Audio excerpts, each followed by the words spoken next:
Hey guys, how are you all? Welcome back to my channel. If you enjoy then please like, share and do comments. The day of the Kyuubi attack. Okay, I'm skipping this since everybody knows what happened. The only difference is that in this story Minato sealed both the yin and yang parts of the Kyuubi's chakra into Naruto, and the Uzumaki are descendants of the third and oldest child of the Rokudo Sennin that inherited his soul. So the youngest brother got the sage's body, the older got the eyes, and the eldest child, the daughter, got the soul. I think this fits seeing as chakra is made from physical and spiritual energy, and both the Senju and Uzumaki have something special about their chakra. 6 years after the Kyuubi attack. It was a normal day for Naruto as he walked down one of the streets of Konoha.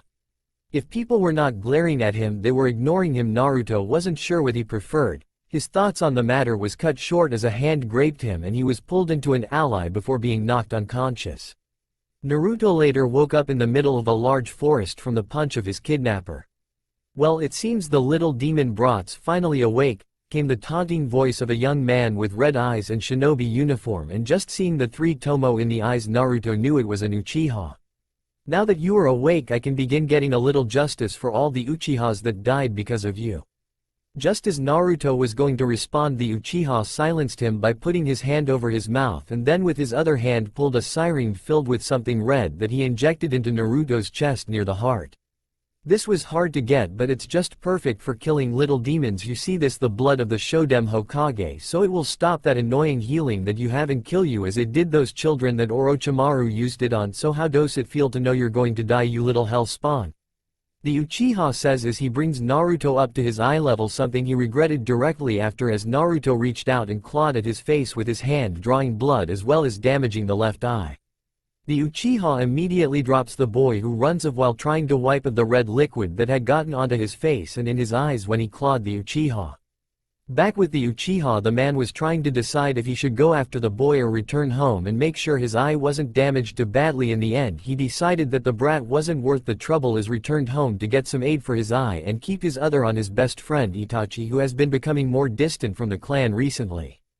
As for Naruto, he had found his way back to the village and was now resting in his bed, not knowing the effect this event would have on his life. Inside the Kyuubi's seal. Inside of the seal, the Kyuubi was awake and at work dealing with the new DNA his host now had in his body, both from the injection and the blood that he got in his eyes. At first the fox was just going to try and destroy it, but that was easier said than done. Also, the Senju DNA gave of a calming feeling that Fox found he enjoyed, so in the end he decided to use the situation to take care of 3 problems. The first was making his stay here more enjoyable thanks to the Senju DNA. The second was keeping his host alive, and third, make it so that Madara would have more trouble with extracting and controlling him than he can handle. All of this wouldn't be too hard, as not only are the DNA of the Uzumaki, Uchiha and Senju responding very well to each other, but out of all the Biju, it was the Kyuubi's chakra that was the most suited for affecting living things, even if it was most often used harm and not heal. It was also during this time the Kyuubi managed to pull Naruto into the mindscape in order to have a talk with his host. Huh? Where am I? Naruto said as he appeared in what looked like a sewer.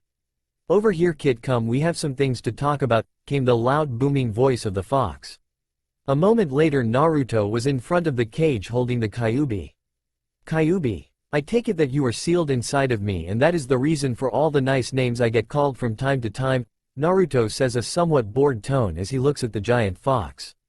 What an interesting response, but I'm not that surprised. After all, I've been with you your whole life, so I've always known that you are far smarter than you let on, the fox says while looking down on his container. Naruto just smiled in response before asking, so Kyuubi-sama, for what reason did you want to talk to me for? As he sits down in the water, Kyuubi grins before saying, first of all, call me Kyo, and I was wondering if maybe we could find some way to make our stay together a bit more enjoyable for the both of us. Naruto simply smiles some more as he says, please do tell, for I'm all ears. Kid, something tells me the two of us are going to get along just fine, Kyo says before he and Naruto continue to talk all night long. Outside the seal, as Naruto is busy talking with his new friend, his body is experiencing some changes, nothing much, just getting a little bit taller. nails and teeth becoming more like an Inuzuka's. However, his eyes changed a lot. First a Sharingan appeared in his left eye and a Rinnegan in his right before they both faded and then came back in each other places. After that they changed again, turning into grayish red Rinnegans with 3 tomo on each of the second circle. After that it looked like some kind of thin second layer grew and covers the eyes from view before taking the appearance of a normal Rinnegan, except it has a clear sky blue color. After that the eyes finally returned to normal. That night for some reason Naruto smiled as he slept all the way to the morning. Naruto was sitting in a tree at the park watching the other children play, as he himself was wondering if any one of them would be joining him at the academy in 5 weeks. As he thinking about this, a small bird came and landed on his shoulder. "Well, now what do you have for me today, my little Tori, bird?" Naruto asked. The bird turned its head towards him, showing its small grayish blue Rinnegan eyes before dropping a look of hair and then fly off. Naruto made a small frown at the info he gained when the bird looked into his eyes. Apparently the hair was from a little boy in water country named Rinmara, who has impressive eyes but sadly a rather weak body. "So Kyo-sensei, do you think you can do anything with this?" Naruto mentally asked his tenant. "I'm not sure, I'll see what I can do, so until then just be patient and see if you can find something else to pericupe your time with," was the demon's response as Naruto put the hair in his mouth and swallowed. Naruto closed his eyes and started to think on what to do in order to forget this latest disappointment. Now you are probably wondering what this was all about. Well, the thing is that since Kyo could make Naruto's body gain the Mokuton, Sharingan and Rinnegan, then he could most likely do the same with other bloodlines, but they soon learned that was not the case after trying to get the Byakugan. Kyo had discovered that at most he would be able to add a small fraction of another Dujutsu to Naruto's eye. Any more would result in the eyes hurting like hell and the improvements being rejected. Body-based bloodlines, however, would be easier to deal with, but only a few would get added completely, others would end up as weaker or incomplete versions. Chakra-based ones could easily get added. The problem, however, was that Naruto didn't really need them in the first place, as his Rinnegan not only allowed him to use all the Godai Seishitsu Henka 5 elements nature transformations, but thanks to the Senju DNA, the Rinnegan also lets him combine them without too much trouble. Still, adding the other bloodline would make all of them easier and more effective, since the potency of elemental affinities would increase and also mix together easier. As Naruto was just sitting there, he was close to falling asleep but quickly became alert when he felt a small pulse of chakra. Now normally he wouldn't care, as things like that was common in a ninja village, but Naruto, having to deal with Kyuubi haters more than once, turned to where the pulse came from and used his eyes that now had bit of the Byakugan's telescopic vision, and what he found was not what he was expecting. Kuroami Kumojin, a proud and powerful, or at least that's what he likes to think, Jonin of Kumogakure, was positioned near one of the park in Konoha, hiding while going over his self-appointed mission in his head and keeping an eye on his targets, the clan heir of Konoha. He licks his lip while grabbing the item by his waist as a way keep a hold of his own confidence, as the item was the main reason for this. The item is the *Shichiseiken, 7-star sword, one of the Rikudo Senin no Hogu, treasured tools of the Sage of the Six Paths, that Kumo had collected. The Shichiseiken was given to his grandfather by the Nidaime Reikage after the death of the Kinjin Kyodai, Gold and Silver brothers, and has since then stayed in the family, but now was at risk of being taken away after the failure and death of his brother in his mission to steal the Byakugan 2 years ago, and that cannot be allowed. It was his. Nobody else was more worthy, but for some reason the Reikage doesn't understand, but soon he and everybody else in Kumo would see the greatness of the Kumojin, and then, "You do realize that you're thinking out loud, don't you?" Naruto said in a deadpanned voice as he stood behind the Kumo shinobi, causing him freeze up a few seconds before turning around. "Huh? You're just a whatever, get lost brat, I don't have time for you. From now on I'm going to call him Baka," Baka said before he saw Naruto making 5 hand seals before saying, Inten Genjutsu. Sakai no Yami. Yin release illusion. World of darkness. And with that the Baka could no longer see or hear, causing him to freak out, start to slash around with a kuni, and finally trip over a root, making Naruto sweat drop. Is this guy for real? Even an academy student can get out of this. Just pulse your chakra or use the Genjutsu Kai, illusion release, Once to get back your hearing and then again to get back your sight. In fact, it would most likely break if you channeled more than a D-ranked jutsu's worth of chakra. Naruto mentally deadpanned as he reached down and graped the baka's head and started to use the mind-reading abilities of the Ninjendo, human path. Just in case you don't know, the main body can use the path's abilities as shown by Nagato in his battle with Hanzo, where he repealed a lot of kunai with something similar to the Tendo Diva path. To steal any useful information he may have while also talking to Kyo. So how does the fact that you took down a Jonin feel? I really don't think this guy counts as a Jonin, seeing as apparently he used his father and grandfather's glory and fame along with the reputation of the sword to worm his way up the ranks. This guy only has 2 jutsu besides the basic 3 of all villages and only has a low Chunin training in Kenjutsu as he only knows half of the sword style he was taught. Wow, this guy sucks big time. I know, but anyway, I'm finished, so let's go home. What about the body? How about we give him a nice and proper burial? Really? Fuck no, let's just leave him here to rot, Naruto told the fox before pulling out the baka's soul, picking up the sword and other equipment and then started walking home. Unknown to Naruto, someone had been watching him and had been sitting frozen in fear when Naruto met the baka as memories from 2 years ago came back. That person was Hinata Hyuga, who just sat and watched as the same boy who saved her from a group of bullies a year ago now most likely saved her again from one of the bad men that wants to take her away somewhere.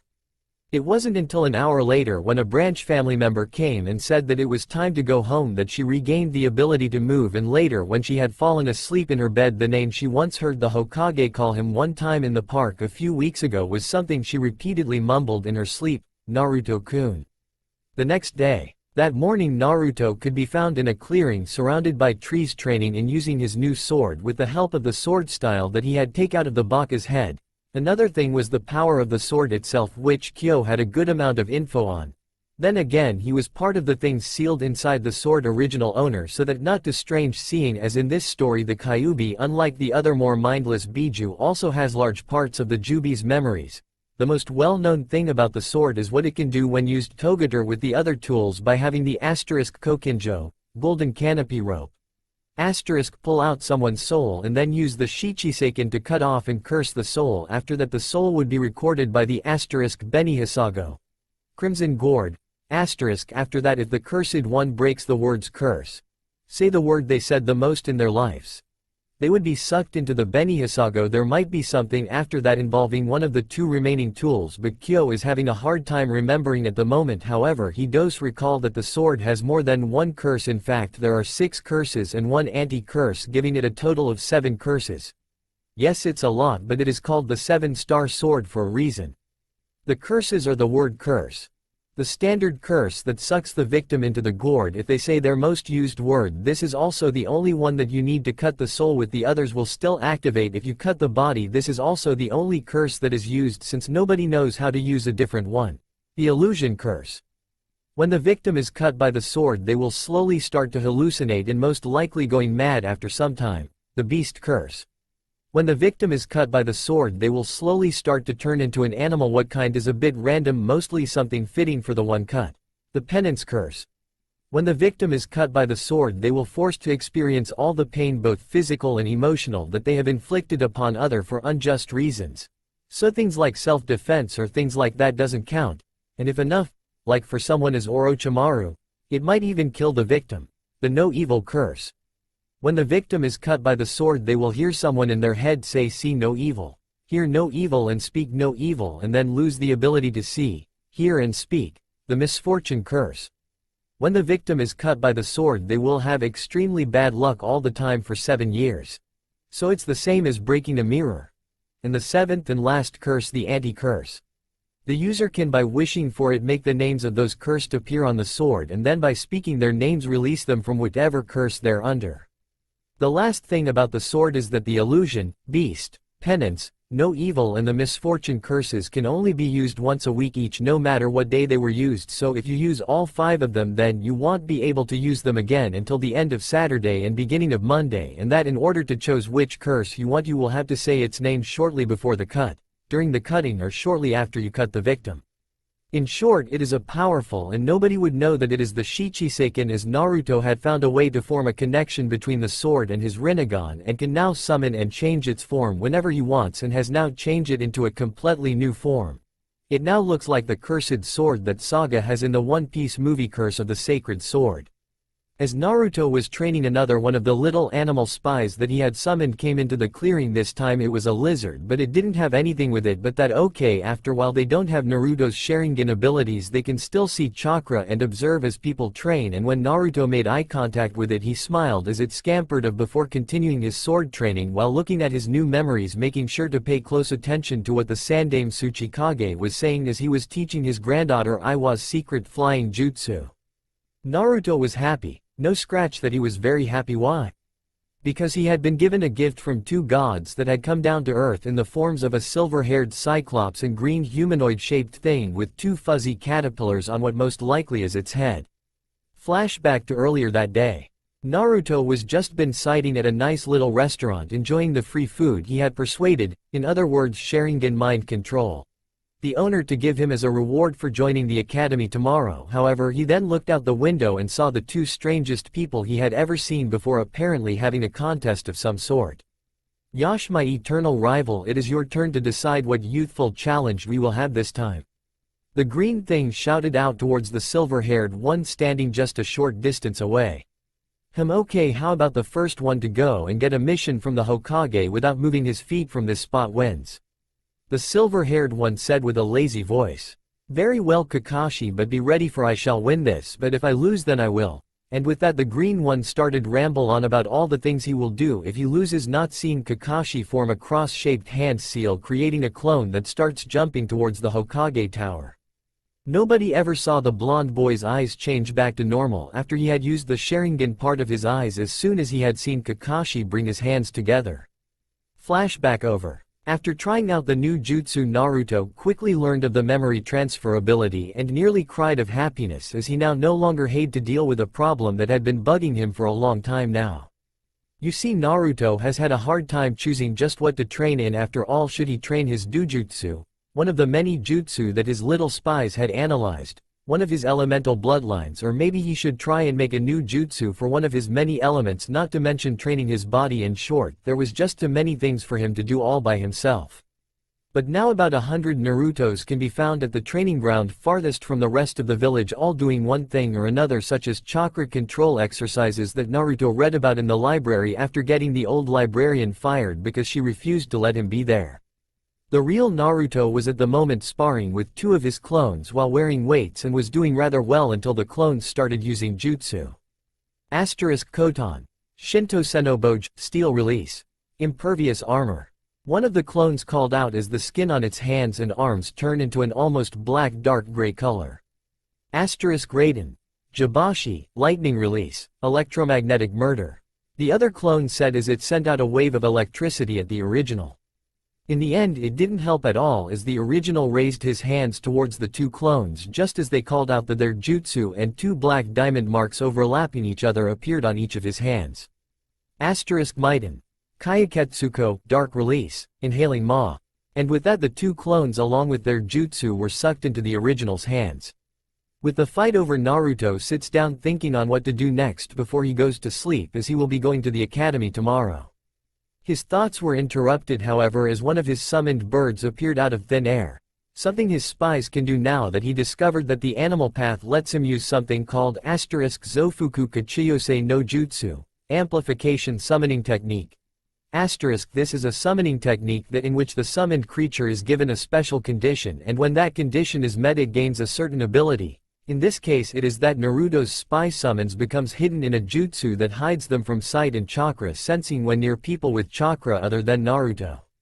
The bird had what Naruto could tell was a piece of a bandage with some blood on it, and after making eye contact in order to gain its memories he was surprised and happy to know that it was from a person with a bloodline that lets one use an element that Naruto has been trying to recreate ever since Kyo told him about it. The bloodline that allows the crystallization of all matter, the Shoten.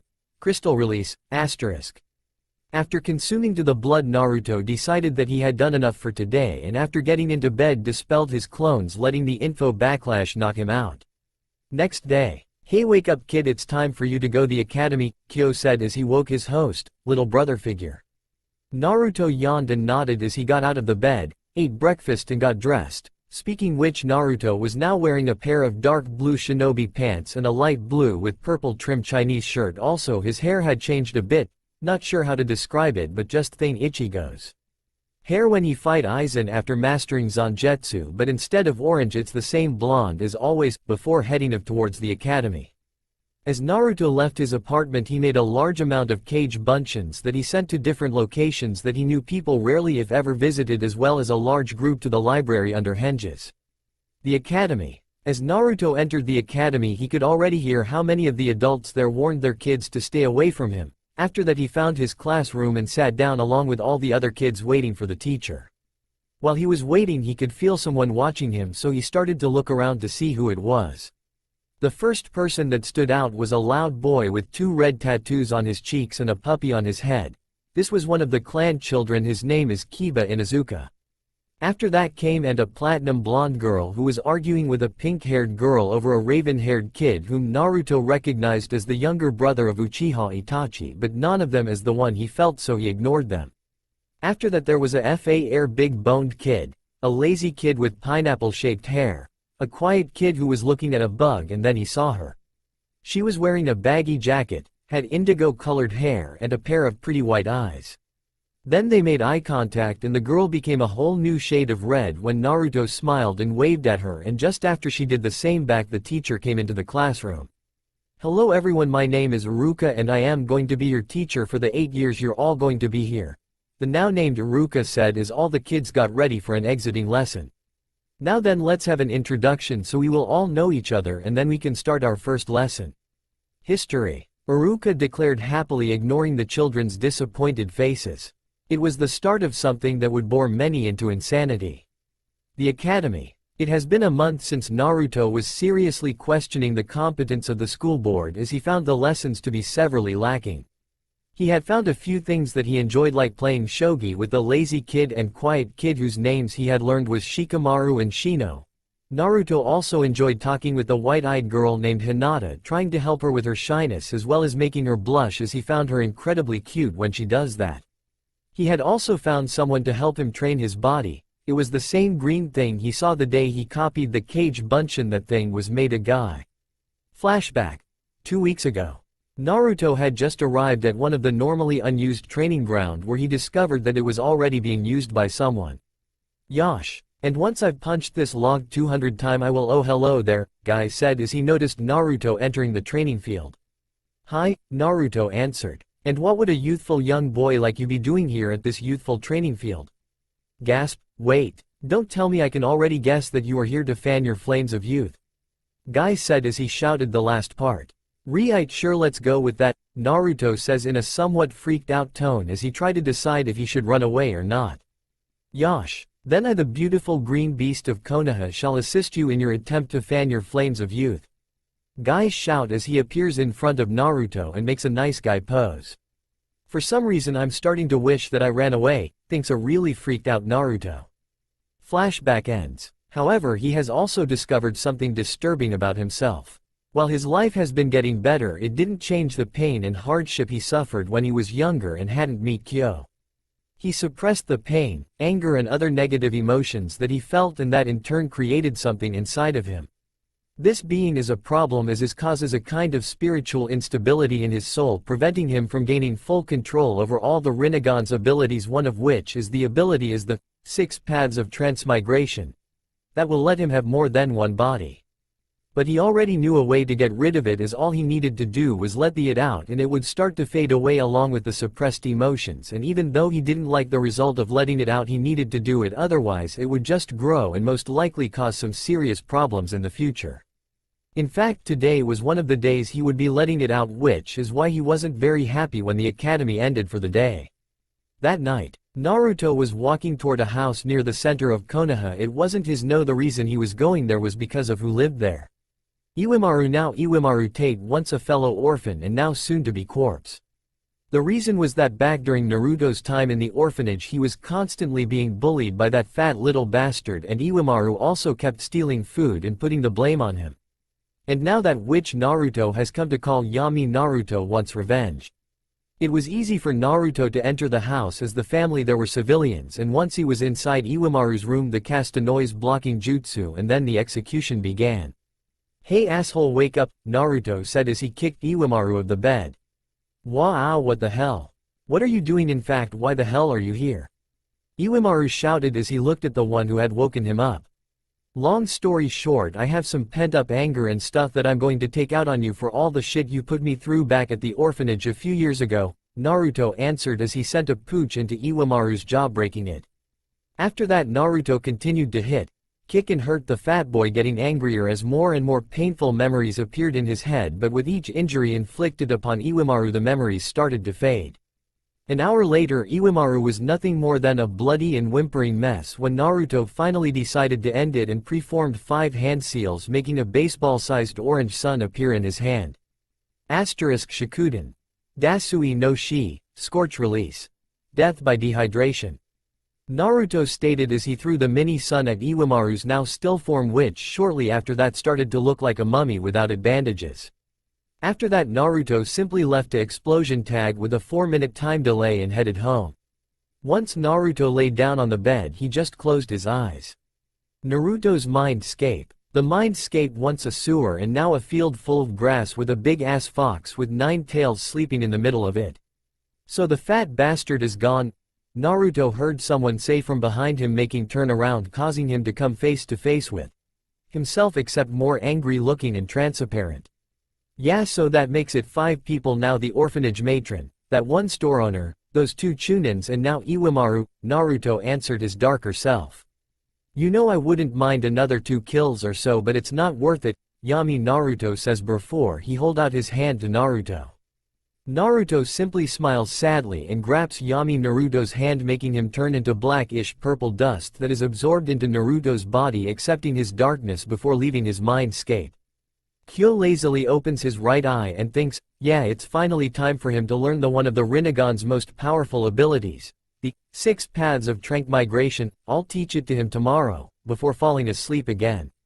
Naruto was sitting at his desk in the academy. It has been a little more than a month since he had accepted and absorbed his inner darkness and been told how to use the 6 paths ability of his Rinnegan, which he had used 2 weeks ago.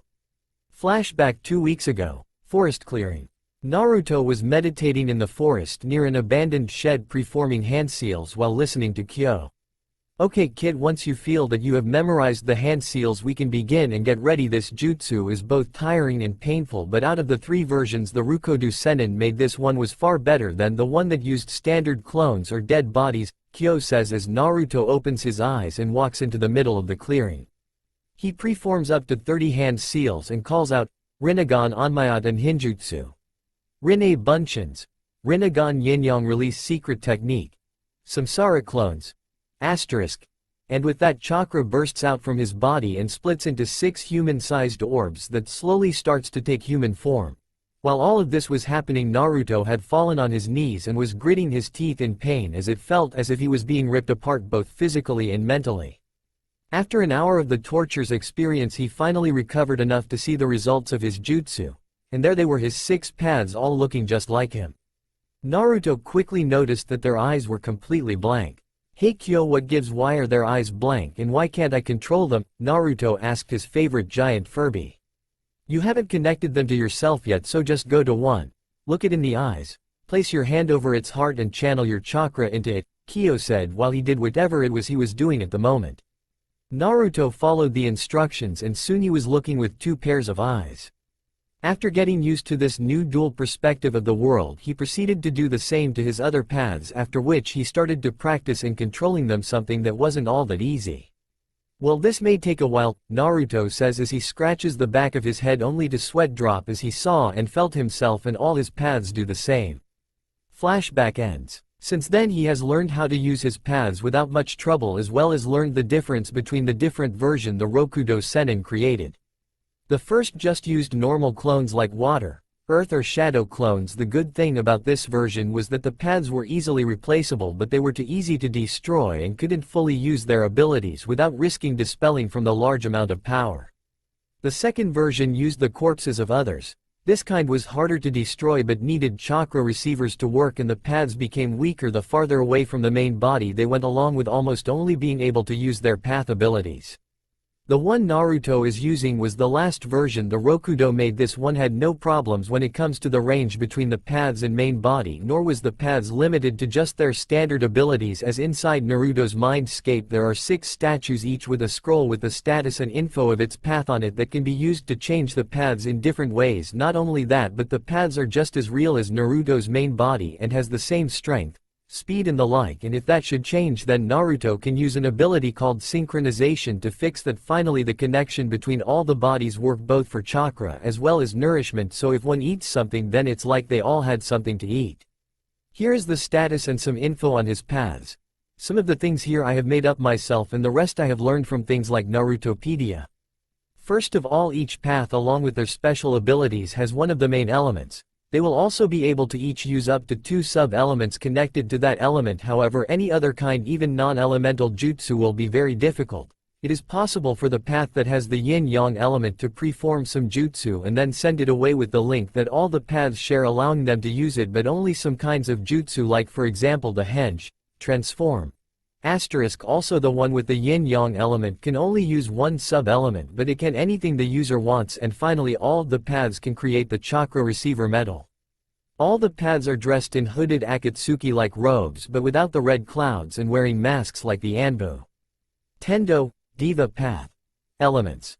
Onmyoten, yin-yang release, Shoten, crystal release, Some of its jutsu. Shinra Tensai, almighty push, repels everything around the user and has a 5 seconds recharge limit. Also, a overpowered version can be used, but the recharge will take longer. Bancho Tenin, universal pull, lets the user pull anything towards himself and has a 5 seconds recharge limit. Chibaku Tensai, planetary devastation, creates a black orb of gravity that is launched into the sky and will then pull the nearby earth, rocks and anything else to it in order to create it a moon. Shinra Siatsu, almighty subjugating pressure, increases the gravity in the area around the user for 10 seconds but has a recharge limit of 1 second time the increase of gravity. Max 10 times normal gravity. Made by me, but I wouldn't be surprised if someone came up with the same or a similar idea. Ura Shinra Siatsu, reversed almighty subjugating pressure, increases and then reverses the gravity in the area around the user for 10 seconds but has a recharge limit of 1 second time the increase of gravity, max 10 times normal gravity. Made by me, but I wouldn't be surprised if someone came up with the same or a similar idea. Bancho Hokai, universal collapse, the user grabs the target and creates a small gravity orb inside that starts to pull it in more and more, making the target collapse or implode in upon itself, but the user needs to grab and hold on to the target for 10 seconds. Made by me, but I wouldn't be surprised if someone came up with the same or a similar idea. Earth plus fire plus water equals crystal release. Chikushodo, animal path. Elements. Doden, earth release, Mokuton, wood release, Yoton, lava release, Some of its jutsu. Zofuku Kachiyose no Jutsu, amplification summoning technique, This is a summoning technique that in which the summoned creature is given a special condition, and when that condition is met it gains a certain ability. Rokudo Kachiyose no Jutsu, 6-path summoning technique, summons the other paths. Water plus earth equals wood release, earth plus fire equals lava release. Gakido, Preta path. Elements. Sweden, water release, Hyoden, ice release, Ranton, storm release, Some of its jutsu. Fujutsu Kyuin, blocking technique absorption seal, a highly advanced sealing technique that is capable of absorbing any chakra, regardless of any shape or nature transformation, and dispersing it within one's body by spinning the chakra within one's body in the opposite direction. As a result, this technique can absorb any ninjutsu-based technique, regardless of power, without harming the user. Should the user get close enough to grab the opponent, The barrier can absorb chakra right out of an individual's body, effectively draining them. Water plus wind equals ice release, lightning plus water equals storm release. Ninjendo, human path, elements. Futon, wind release, asterisk Shikuden. Skorth release, asterisk Jinsukuten, swift release, asterisk. Some of its jutsu. Tamashi no Jokyo, removal of soul removal. By placing their hand on a target's head, this technique allows the user to learn everything that the target knows.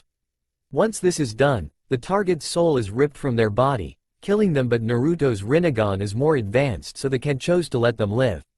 Tamashi no Koken, exchange of souls. The path will grab the heads of two individuals and then switch the mind and souls of the two, giving them each other's body. Made by me, but I wouldn't be surprised if someone came up with the same or a similar idea.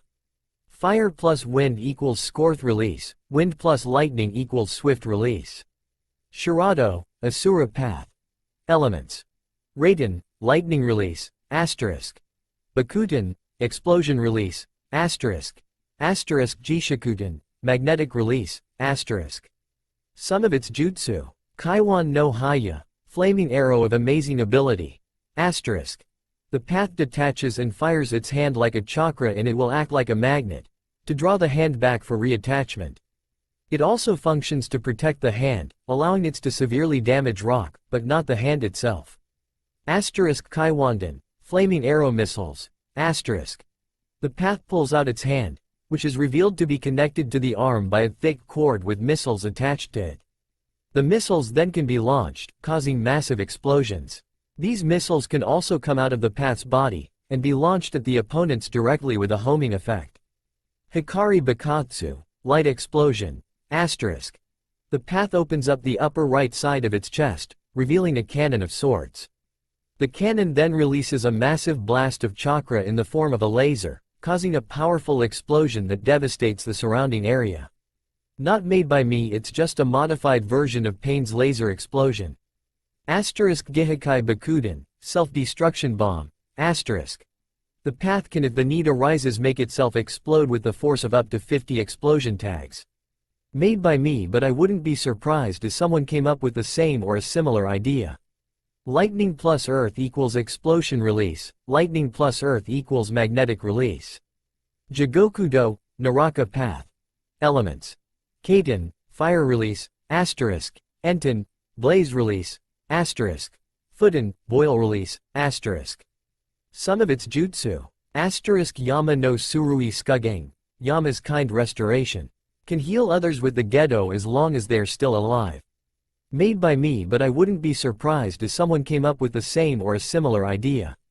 Water plus fire equals boil release, lightning plus fire equals blaze release. Naruto can also use an ability called synchronization that is very useful when it comes to training physically. For example, if one path trained and became faster while another paths trained and became more flexible, then once the synchronization has been performed, all the paths would change to match that and have the same speed and agility. And that's the status and info on Naruto's 6 paths. So Naruto is at the moment taking advantage of his new abilities by having the Asura path, traveling fire country hunting down bandits to get real combat experience. The Diva path was training with taijutsu with Guy, who learned of his eyes and almost shouted it out to the whole village before Naruto made him swear on the flames of youth not to tell anyone, and the Naraka path was at a training field with a bunch of Kage Bunshin. He himself was forced to sit here in the academy since Sarutobi had discovered just what it was that has had Naruto so busy that he couldn't visited him or the ramen stand in so long.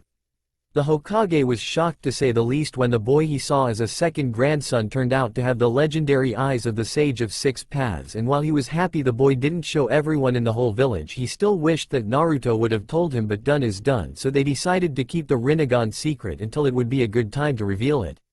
After learning of the mind-reading ability of Naruto's human path, the Sandaime made it so it would get a place with the interrogation department, making Ibiki Ome of the few who knows of Naruto's Rinnegan.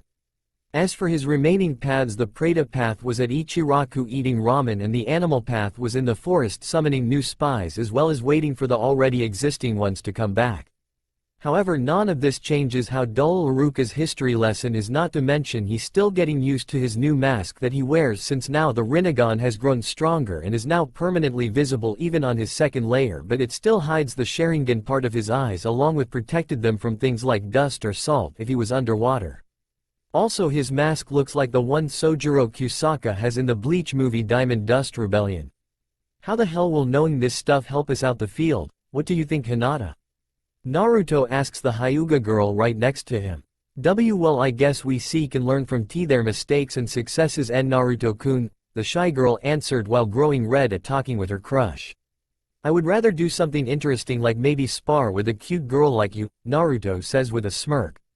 Hinata didn't answer as she fainted from being called cute by her crush. Luckily, Naruto caught her before she fell off her chair and had her sit in his lap for the rest of the now not so boring lesson. Kid, you're only 6.5 years old and you already have a girl in your arms. I must say that I'm so proud of you. Kyo says with anime tears going down his face while waving flags that says, "Go kid go," and "Hooray for the perverts in Naruto's mindscape." Naruto just sweat dropped while thinking, why do I get the feeling that most of my teachers are going to be perverts, and somewhere a silver-haired cyclops and a white-haired man dressed like a kabuki dancer sneezed, alerting nearby female to their presence just outside the women's side of the hot spring. They left being less of a man than they were when they came. It's been almost 2 years since Naruto gained his paths, and since then he has continued to train and improve even more, especially now that he has gained another teacher in the famous Uchiha Itachi, who he met when he visited the Hokage. He has also learned and changed a few things when it come to his paths. The first was that while they can use the Sharingan, they each take chakra just like his original eyes, so having them all use the Sharingan takes such an amount of chakra that even he can't keep them all on for an unlimited time. He also discovered that his paths were unable to use either Genjutsu or Fuinjutsu, which was a shame since the Sharingan combined with the Kurama clan's affinity for illusions that he acquired some time ago would have made an impressive power, but luckily Naruto managed to change his paths so that they could, as well as made it easier for them to use non-elemental and pure chakra-based jutsu. However, he had to remove one of each path's sub-elements to do so. But he felt that it was worth it since they had enough power in the ninjutsu department, so now the only elements the paths can use are Diva Path with yin-yang, Animal Path has earth and wood, Preta Path has water and ice, Human Path has wind and swift, Asura Path has lightning and magnetism, and Naraka Path has fire and scorch. Speaking of paths, 4 of them are outside of Konoha, either hunting down missing nins, training or looking for useful items and the like, and was rather close to finding one since after training and improving his connection to the Shichiseiken he found out that he could somewhat sense the other 4 tools. He knew it wasn't the Kohaku no Johei, amber purifying pot, since it was the only tool Kumo managed to take back from the Kinjin Kyodai, as the hiding place for the Shichiseiken was found shortly after their death by pure chance and therefore doesn't count. His main body, however, was in Konoha along with his human and animal paths, who were respectively interrogating people and receiving the reports from the spy summons before going off to train with one of his senseis. He has also assimilated a few new bloodlines such as the Kurama's illusion affinity and the Kaguya's Shikatsumyaku, dead bone pulse, but it only gave his skeleton higher durability. Still, it was better than nothing. And now Naruto was in the academy, ignoring the lessons he most likely already knew after having his cage bunchins go wild in the libraries, and instead placed his attention on the scroll on Fuinjutsu that he convinced the Hokage to give him after Kyo talked with Naruto about the Yondaime and felt that having Naruto read some of his father's scrolls would be a good idea. I wonder if that seal I was planning on creating is even possible, Naruto toughed to himself before flinching slightly at the pain of Itachi's fist in the animal path's stomach during a spar, but then ignored it as for some reason whenever a path was hurt he only felt 1/6 of the pain. Naruto, pay attention, came Iruka's shout complete with the giant demon head jutsu. You say something, Iruka-sensei? Naruto asks in bored tone, not even looking up from his scroll, causing the rest of the class to laugh. Ha ha, it seems that the dead last is as deaf as he is stupid, came the taunting voice of a dog ninja named Kiba, who disliked Naruto both because he smelled like a fox and because he clearly had Hinata's affection, which Kiba wanted for himself. Oh, so it was just Kiba trying to sound like he was not the runt of the litter. Okay, then it's nothing important, Naruto said while still not looking away from the scroll. Kiba grew red with anger and would have said more if not for Iruka telling them to stop it and pay attention. As the class continued, Naruto ignored it like he did with almost everything in the academy, leading to him being ranked as the dead last. Not that it mattered, as it would simply give him an advantage since his opponents would underestimate him. As the time for the academy to end for the day was drawn nearer, Naruto turned to the shy girl next to him. "Hey Hinata-chan, how would you like to train with me after school?" Naruto asked, both because he knew Kiba would hear him and get pissed and because he himself had developed a crush on the Hyuga princess. Hinata just blushed with a strawberry red color while she nodded, not trusting her voice. Naruto smiled at her response and just sat back and waited for the bell to signal that it was time to leave. Somewhere near the borders of Lightning Country, both the Asura and Naraka paths finally found the place they had been looking for. It was a hidden cave with a large chest inside of it. It didn't take long for them to open it and take the item inside, and as they looked at it, the item started to glow and change form before disappearing into Naruto's mindscape, ending up right beside the Shichiseiken as Naruto continued to connect with another one of the 5 Rikudo Sennin no Hogu, this time it being the Bishozen, Banana Palm Fan. Back at the academy, Naruto just continued to smile. Now if only Kyo could stop sending him images of a naked adult Hinata.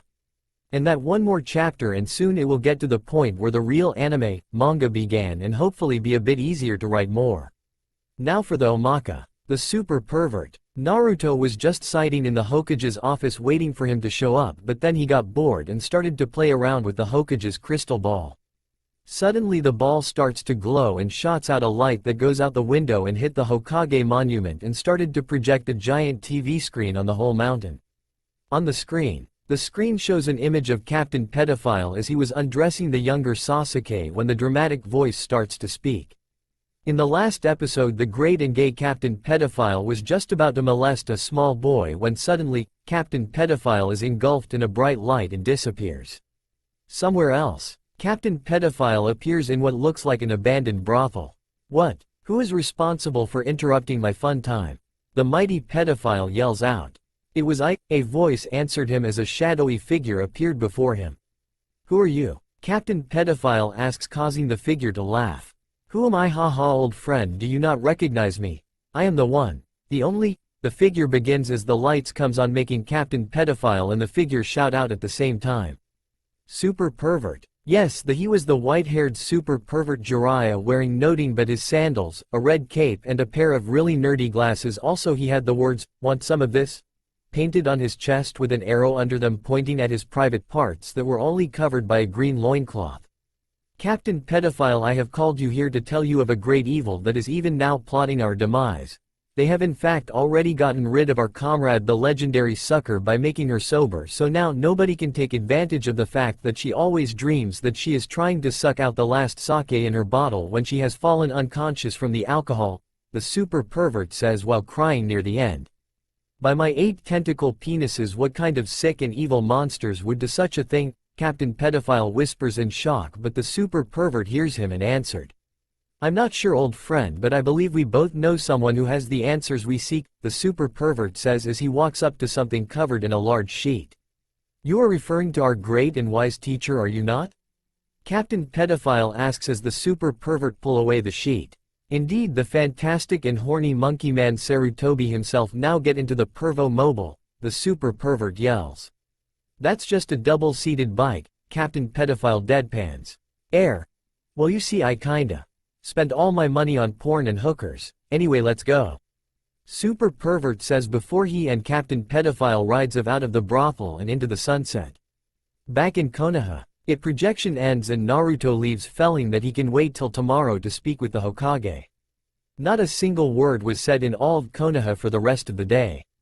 The Hokage's office. "It seems that things are just getting worse and worse, aren't they, Itachi-kun?" the Sandame asks the raven-haired youth standing in front of him.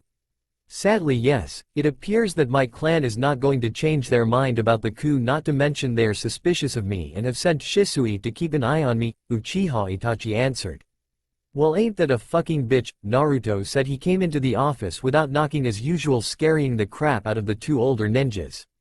Naruto, how much did you hear and how are you even here? I told my secretary that I was not to be disturbed, Sarutobi asks while Itachi puts away the kunai he had pulled out when Naruto first entered the room. First of all, I heard everything from, it seems, to, eye on me. Secondly, your secretary never lets me see you, so I ignore her, and thirdly, it's not like I'm unaware of the whole Uchiha-ku thing. Seriously, I have told you about my spies, old man, Naruto answers. Sights. Right, I forgot, Sarutobi says. So out of curiosity, after the apparently inevitable Uchiha clan's demise, how are you going to deal with the council's most likely demand for a Kakashi wannabe army? Naruto asks while pulling out a candy bar. Kakashi wannabe army? Sarutobi and Itachi both says with a confused tone.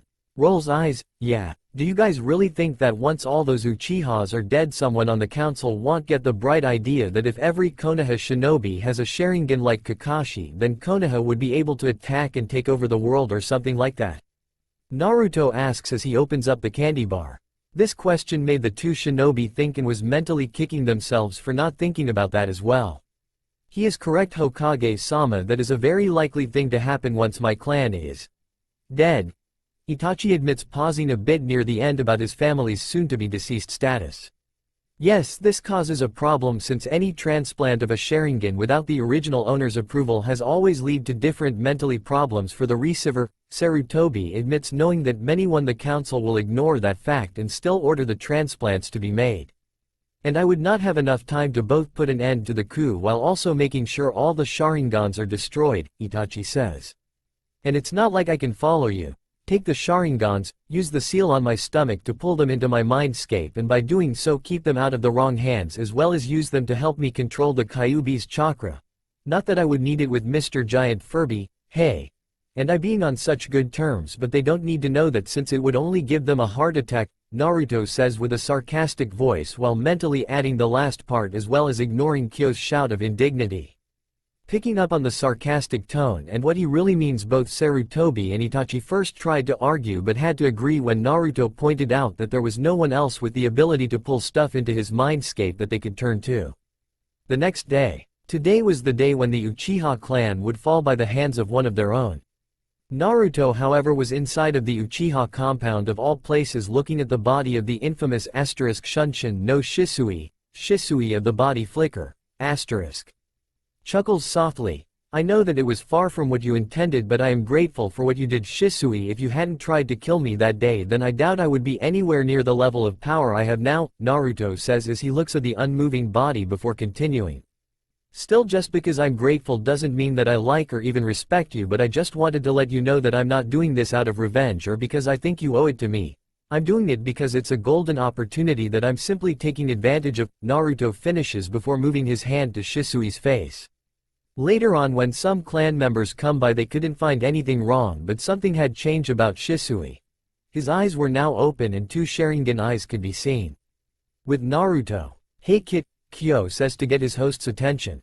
Yes, what is it? Naruto asks as he appears inside his mindscape. Speaking of his mindscape, it no longer looked like sewer but instead as a large palace with the throne room having 6 statues each holding a large scroll standing behind the throne, which Naruto was sighting in as Kyo laid on a giant pillow in front of him.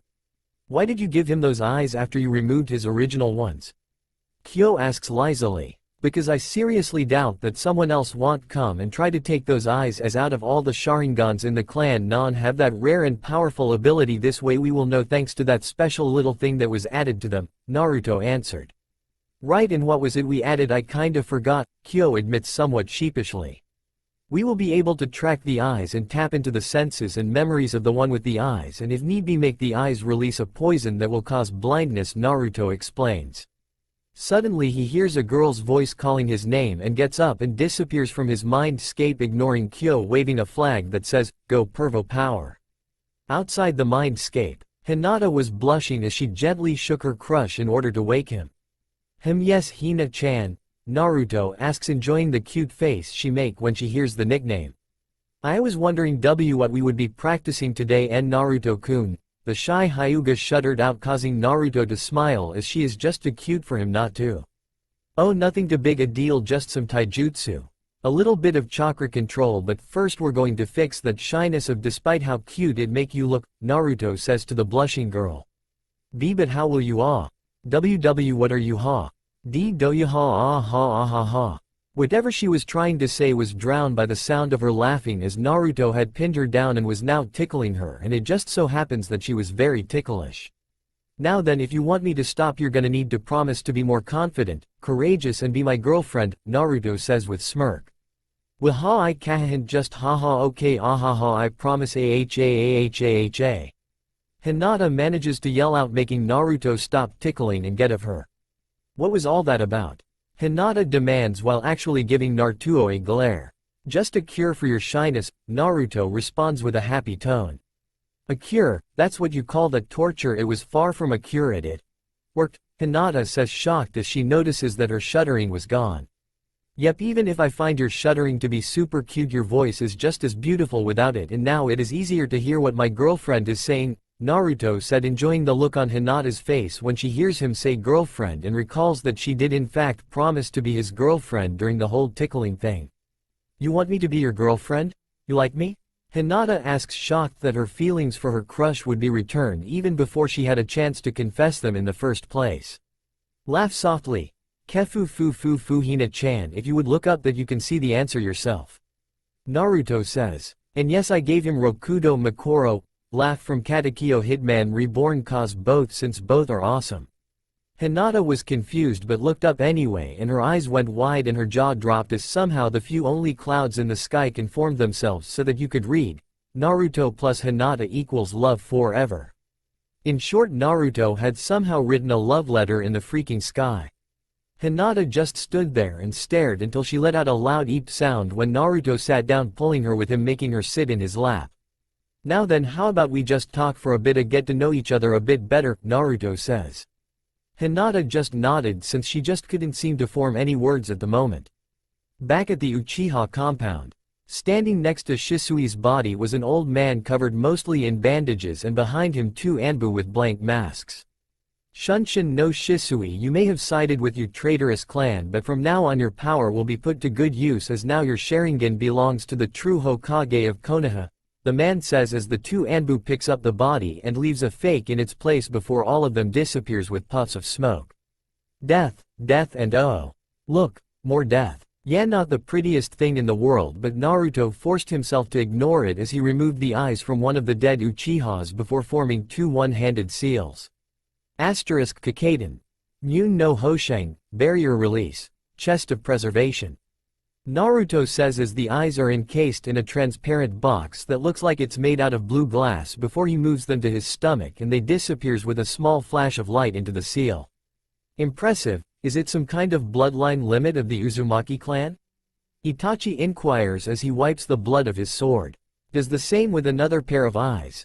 No, the Uzumaki's bloodline limit was their special chakra that among other things gave them their longevity, Naruto answers while mentally adding, but it is the limit of a now most likely extinct clan from Kiri. When they left the no-deceased Uchiha couple's home, Naruto had one of his path take the family's 3-year-old daughter to a small new orphanage that had been built a week ago, where he placed a seal that would alter her appearance on her before removing the genjutsu that keep her asleep. After that he used his Sharingan to suppress her memories of being an Uchiha so that when a matron was appointed they wouldn't say anything. This was something he has been doing a lot this night. How many are left, Itachi-sensei? Naruto asks the soon-to-be missing Nin. Just my family, Itachi answers as his indifferent face broke for a second. Single quote. You know, if you want I can do it for this time, Naruto says while trying to keep his face and voice indifferent. No, this is my mission and you shouldn't have to stain your hands with blood because of me, was Itachi's AWNSER. After that they proceeded to go to Itachi's house, but when they arrived they heard voices and the sound of struggling. Fugaku, why are you doing this? A woman's voice cried out in panic. Because I need those eyes to lead the clan to its rightful place as the clan of gods. With them I will be a true Uchiha just like Madara-sama, was a man answer, and by now Itachi was sure it was his parents fighting in there.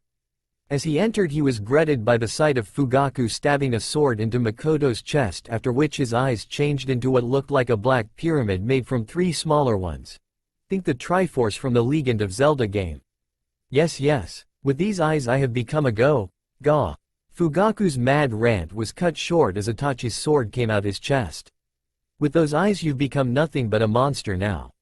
Burn in hell, father, Itachi says, spitting out the word father as if it was poison. Wa. Cough. Itachi yutraito, his word ended as his head was removed from his body by Itachi. Sometime later, Naruto watched as Itachi used the Tsukuyomi on his little brother. That's going to seriously fuck up his mind, Naruto mentally says. No kidding, like most Uchihas weren't already messed up in the head, Kyo agrees while eating popcorn as he watched the whole thing. As this was happening, two of Naruto's paths had just finished altering Makoto's memories and appearance so that she would have no problems being the matron of the orphanage with the Uchiha children after the Hokage fixed the paperwork needed for it all. Once Sasuke was unconscious, Naruto went up to Itachi. Was going Tsukuyomi on his ass really necessary? Naruto asks while looking at the mentally scared child. Eyes widens, hide, he is coming, Itachi says, quickly making Naruto pre-foam 5 seals, causing a light green transparent cylinder-shaped barrier to surround him before they both disappears. A few moments later a man in an orange spiral mask appears. Well done, Itachi-kun. Now then, there is just one thing left to do before you go to AIM and join Akatsuki. Here, the masked man says as he tosses a small flask to Itachi, who catches it. Use that to release the seals that I have placed in the Uchiha shrine so that little Sasuke may learn more about the Mangekyo Sharingan. After that, come to AIM, I will be waiting for you, the man orders before disappearing in a strange vortex. A couple of seconds later Naruto reappears. So that was him, fucking Madara Uchiha himself, Naruto says as he ignores the string of insults and curses that Kyo is letting out. Yeah, that was him, Itachi confirms. Mind if I tag along to the shrine and check it out? Naruto asks while sending some of his paths to the few remaining Uchiha bodies that he did take the eyes from, since he was busy with taking their children to the orphanage instead. Sure, why not, Itachi answers. At the Uchiha shrine. Wow, an entire shrine for just one book, Naruto deadpans as he entered the shrine. Itachi and Naruto read the book and were surprised at the powers of the Mangekyo. Not only that, but Itachi was able to read about the eternal Mangekyo due to his eyes, and unknown to him Naruto was able to read it as well thanks to his Rinnegan. Just as they were leaving, Naruto noticed something. Hey Itachi, throw me the flask with Madara's blood for a second, Naruto says, making Itachi throw it over to him. After that Naruto walked up to the wall behind the book and swiped a bit of the blood over the Sharingan symbol on it. The wall moved aside and revolved a stone table. Itachi quickly discovered that he could for some reason read more of it when he had the Mangekyo active, and while he was busy translating and writing down the words on it, Naruto drank some of the blood in the flask, which caused Kyo to give of several spitting and coughing sounds. Okay, I am done. Take this to the Hokage and goodbye. Also Naruto gains a small smile. Thank you for saving my mother and the children, Itachi says before disappearing into the night.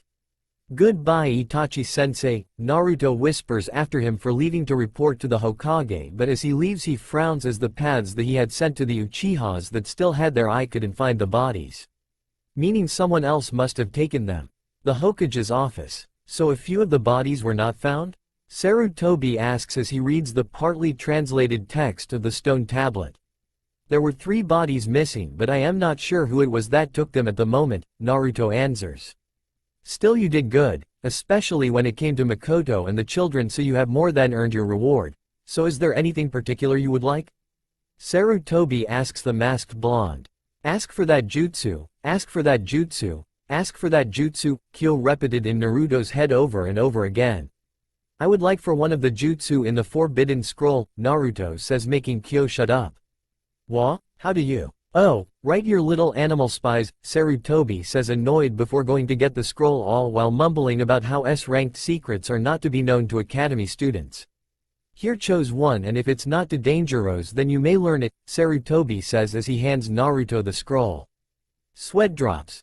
So you keep Konoha's most dangerous jutsu scroll here in your offense without any kind of security seals, meaning if nobody's here someone can just take it and leave just like that? Naruto deadpans before opening the scroll while Sarutobi just stands there blinking as he goes over what Naruto just said. It wasn't long until Naruto had come close to the end of the scroll, an annoyed look on his face even if he was grinning like a maniac in the inside since his Sharingan was memorizing everything. The full name of this scroll is Konoha's Forbidden Scroll of Seals, yet there is only 3 jutsu in this scroll that actually involves seal. Seriously, old man, were the past Hokages drunk or something when they named this thing? Naruto asks as he come to the end of the scroll. Sight. I don't know, Naruto-kun. Now please just pick a jutsu already, says Sarutobi. I chose one of the only 3 jutsu that has to do with seals, Naruto says, making Sarutobi worry since those the jutsu were the Urish Shisho Fuinjutsu, reverse 4 symbols sealing technique, asterisk that the user places across their chest, and sets it to activate upon their death. The technique then releases 4 symbols from the user's body that then form a large, black sphere around them. Anything caught inside the sphere's area is then drawn in and sealed within the user's corpse. The Shiki Fujin, dead demon consuming seal, asterisk the seal that summons the Shinigami himself in order to seal something at the cost of the user's soul. And the Kachiyose, Edo Tensai, summoning, impure world resurrection, that brings back the dead to serve the user, and most frightening of all about it is that besides the need for human sacrifice there are no weaknesses. All of these were very powerful, not mentioned dangerous. Which one? Sarutobi asks, shocked that Naruto would want any of them. That's an easy question, the one that doesn't involve me dying, the Edo Tensai, Naruto answers. Very well, cites, listen Naruto, that jutsu is very powerful and is not to be used recklessly, Sarutobi says, making Naruto nod. Got old man, no using it for small and trivial things, Naruto says. You promise? Sarutobi asks, making Naruto hold up his fist but with his pinky extended. Pinky promise, Naruto answers, making Sarutobi blink before reminding himself that Naruto was still a 8-year-old boy despite what he can do and has done.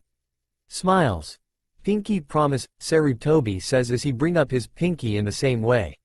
Somewhere else. I am sorry Danzo-sama, but I can still feel, even if barely, that you are using the Sharingan to influence my thought and actions, an Anbu member with a blank mask says as he stood before the bandaged man. Damn it, why isn't it stronger and is supposed to be impossible to detect?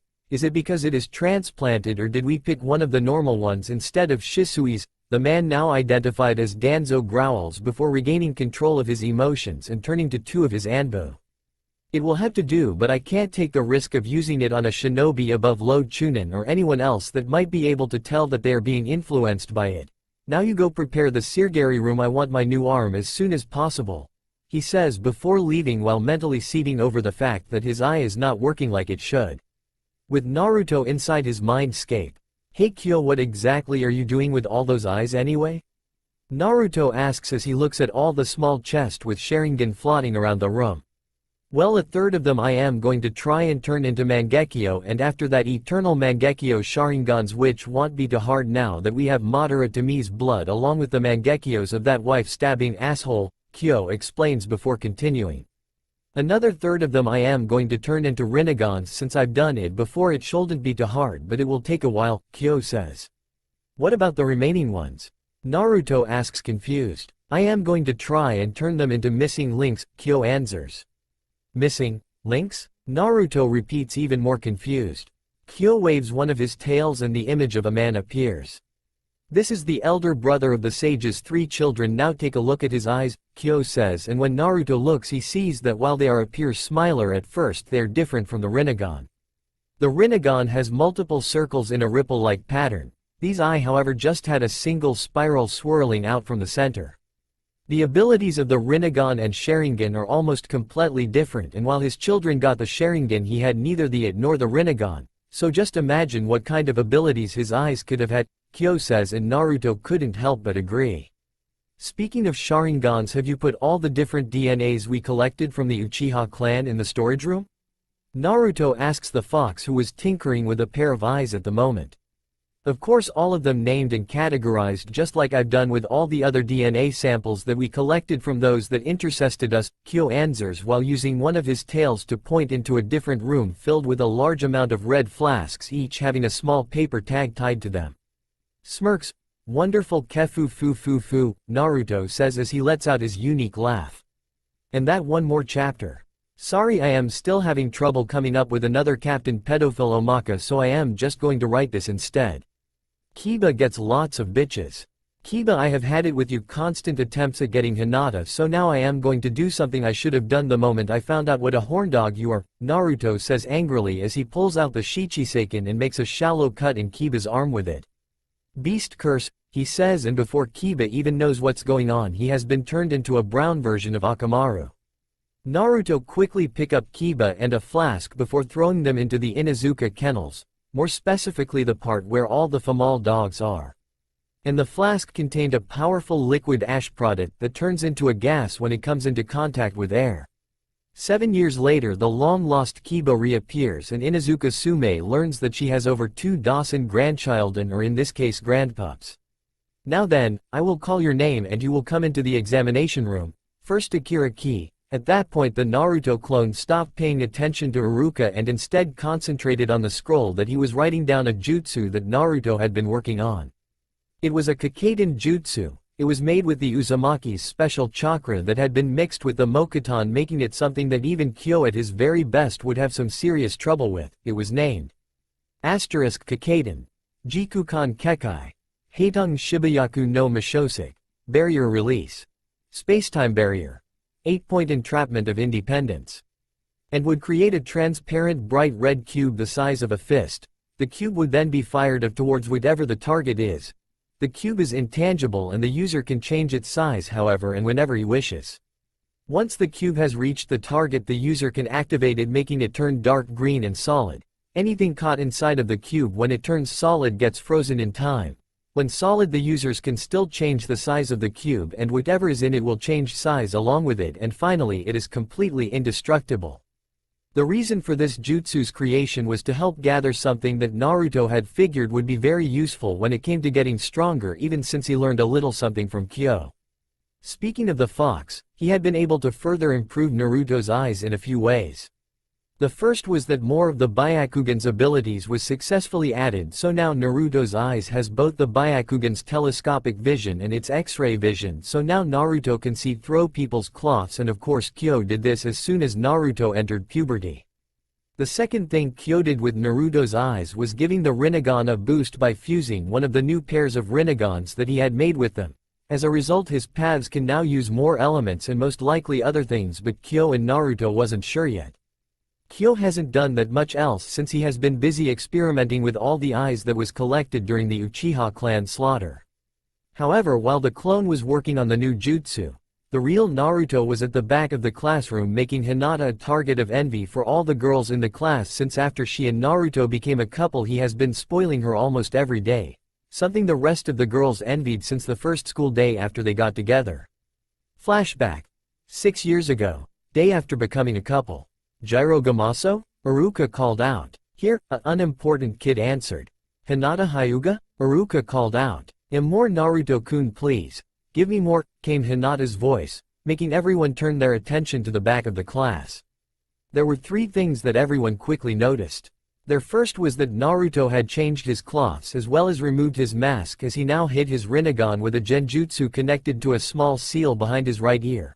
Now Naruto wears a pair of black combat pants, a dark blue t-shirt and a coat similar to the one that the Yondaime had but black instead of white. The flames are blue and there is nothing written on the back. The second was that Hinata was sitting in his lap with his arm around her and placing soft kisses on her neck. And finally in front of them there was a glass bowl with ice cream and strawberries, and Hinata was trying to bite the strawberry that Naruto was holding right in front of her. What are you two doing?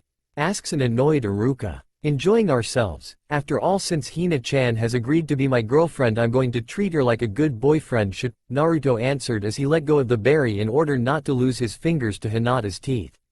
What? No. Hinata is mine, you deadlast.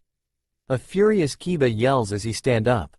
Really? That's odd since I asked Hinata what she wanted and she, Naruto began but was cut off as Kiba lunged at the couple. It doesn't matter, I'm the alpha here and I've chosen her to be my bitch, she belongs to me. Kiba yells out as he moved forward, but he was brought to a halt as glowing blue chains burst from the floor, binding him and forcing him on his knees.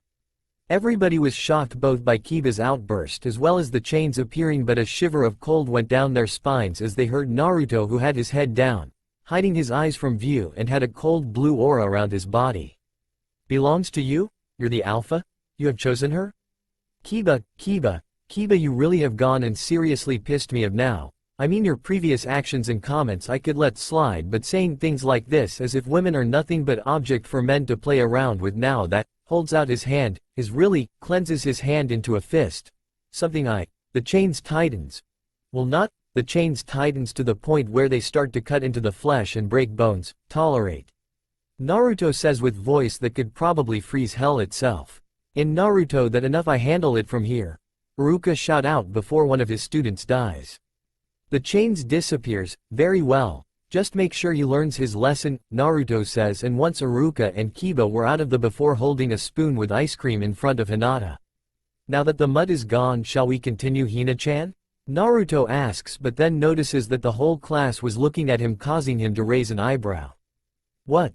Flashback end. After that, Kiba would only glare at Naruto and the girls would glare at Hinata while wishing that they had a boyfriend that would spoil, love and stand up for them. That fact that Naruto had matured and grown into a really handsome young man only made it worse, especially since all attempts to steal him from Hinata had failed. Soon Iruka and his assistant Mizuki came in and the genin exams started. I'm skipping the exams, it's just the standard. Mizuki tries and fails to sabotage the exams thing. After the exams, Naruto attached his forehead protector to the middle of his belt before heading home after taking a look at the others who passed. Everyone is wearing their Shinpuden cloths except Naruto, whose hair now has grown down to his shoulders. After getting home and entering his father's house that he had moved into a few years back, Naruto sat down and went over some of the most important things that he had learned over some time. 1. His spies had seen and collected more jutsu and bloodline limits. 2. He had a make-out session with Hinata in the school closet. 3. He had come up with a few ideas that would greatly help increase Konoha's power. 4. The Hokage approved of the ideas and would support him when they were ready.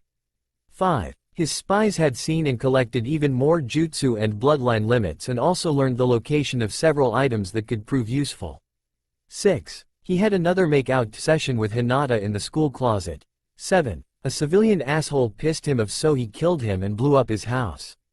8. He managed to tap into his bobby-trapped eye and found out about Danzo. 9. His spies had learned about a few of the other Jinchuriki. 10. Kyo had made a few breakthroughs with the eyes. 11. Guy-sensei could no longer train him since he had taken up a genin team. 12. His spies had learned more interesting things. 13. He had another make-out session with Hinata in the school closet, and this time she removed her jacket and showed him her breasts.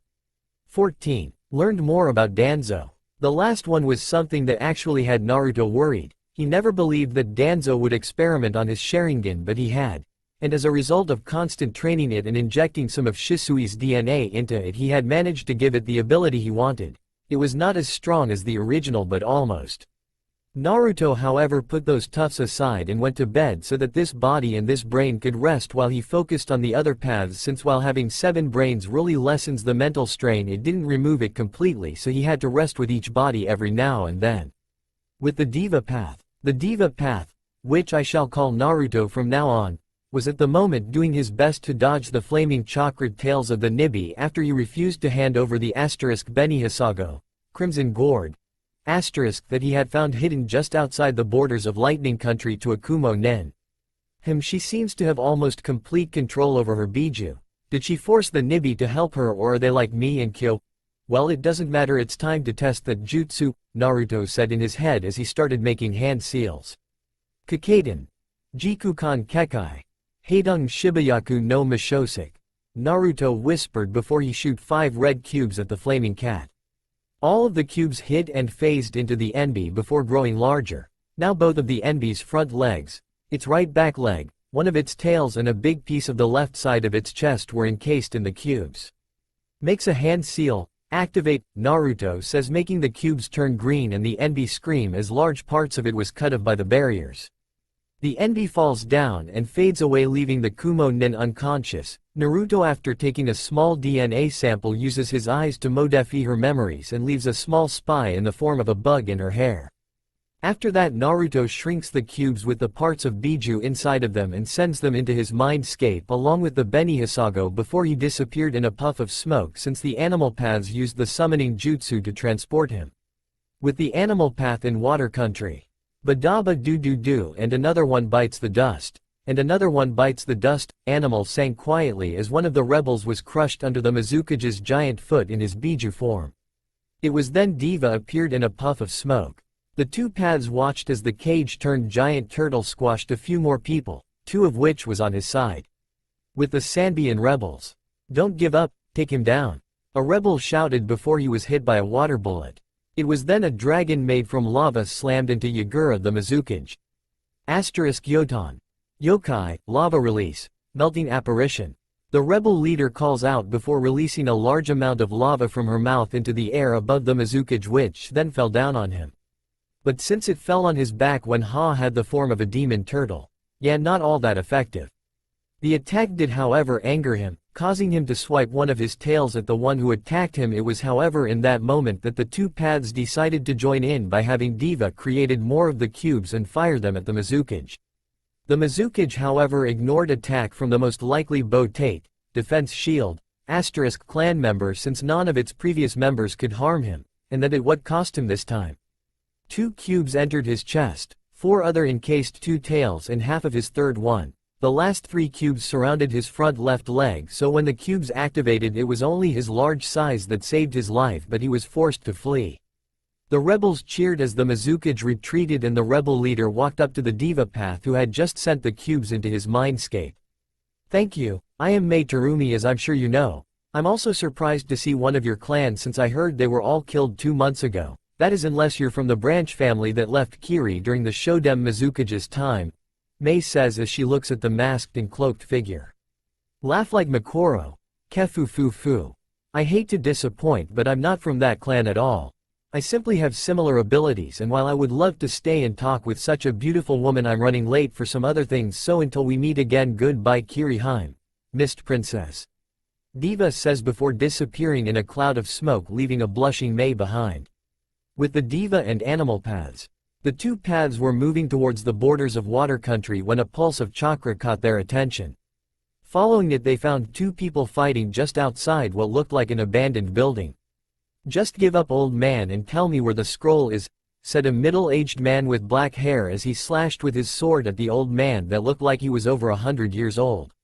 Huh, like I would let a little gaki like you get his hands on it. It was entrusted to me by the Nidame Mizukage himself, the old man says as he blocks the sword with his staff before pulling out a kunai that he with lightning fast speed stabbed into the younger Mon's chest.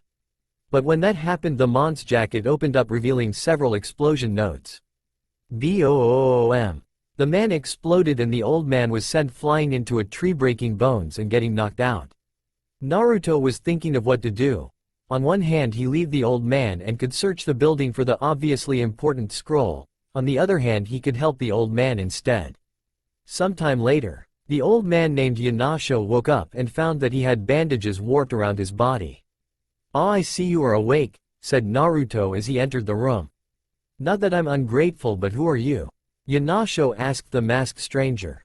"Sadly, I can't tell you my real name since it would cause trouble for me if people knew who I am, so just call me Diva," Naruto answered as he sat down in a chair besides the bed. "You know, I sensed you were there hiding while I was fighting. That means you heard about the scroll, so why didn't you try to find and take it?" Yanasho asks as he sits up. Shrugs his shoulder. "I guess I just didn't feel like it. By the way, what's your name?" Naruto asks. Yanasho. Yanasho Kriernami, former captain of Kiri's Anbu and good friend of the Nidame Mizukage, Yanasho answered as he got up and went over to a chest in the corner of the room. Opens the chest. "The one that blew himself up outside was my great-grandson Yanago. He wanted the scroll I had, believing that simply reading the jutsu in it would automatically make him as strong as the Mizukages." "That baka gaki," Yanasho said sadly as he took out a large scroll from the chest. "This is the true forbidden scroll of Kiri. The one in the Mizukage's office is a special copy.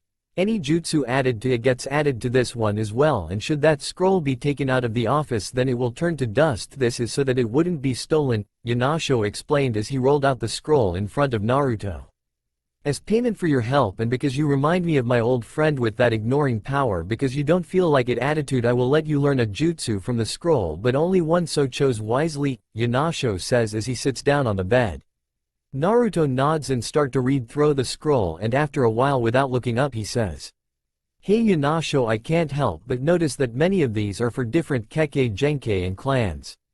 When the scroll was made by the Shoden Mizukage, he felt that all powerful or dangerous jutsu should be added, so while each of the Mizukages and other Kiri nins that have shown great skill have added at least one jutsu, many clans did the same, mostly as a way to show their power, and they didn't need to fear of the jutsu they added being stolen, since either a Kekkei Genkei or special training was needed to use them, Yonasho explained.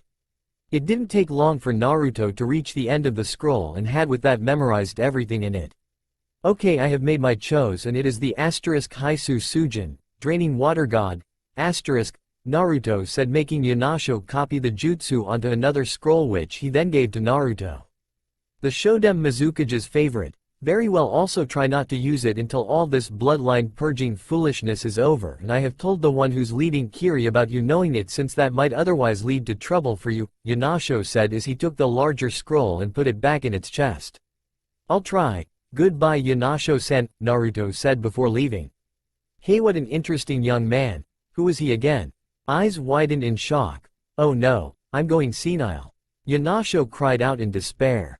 With the Preta Path. Naruto's Preta Path had just finished taking down a bandit camp near the border between Fire and Grass Country, but most of the bandits were still alive. What the hell are you planning to do to us, you masked freak?" one of the tied-up bandits demanded to know.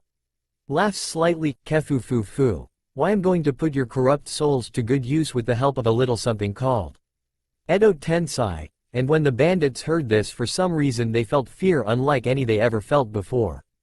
Inside Naruto's mindscape, while all kind of things were happening outside, Kyo was busy tinkering with all the eyes, but at the moment he was laughing like a madman. "Ha ha ha ha ha. Yes, I have done it, ha ha." He shouted out in triumph as his attention was focused on the eyes in front of him. Gray eyes with a spiral. The Namikaze house. Naruto was at the moment watching an epic battle between two warriors in another reality. As for how he can do this, it is because he had the Missing Link eyes fused into his own, and its abilities added to his already existing ones now lets him see into other worlds. This has been useful in many ways, such as trying to recreate some of the moves used in the other worlds, as well as getting ideas for books and the like.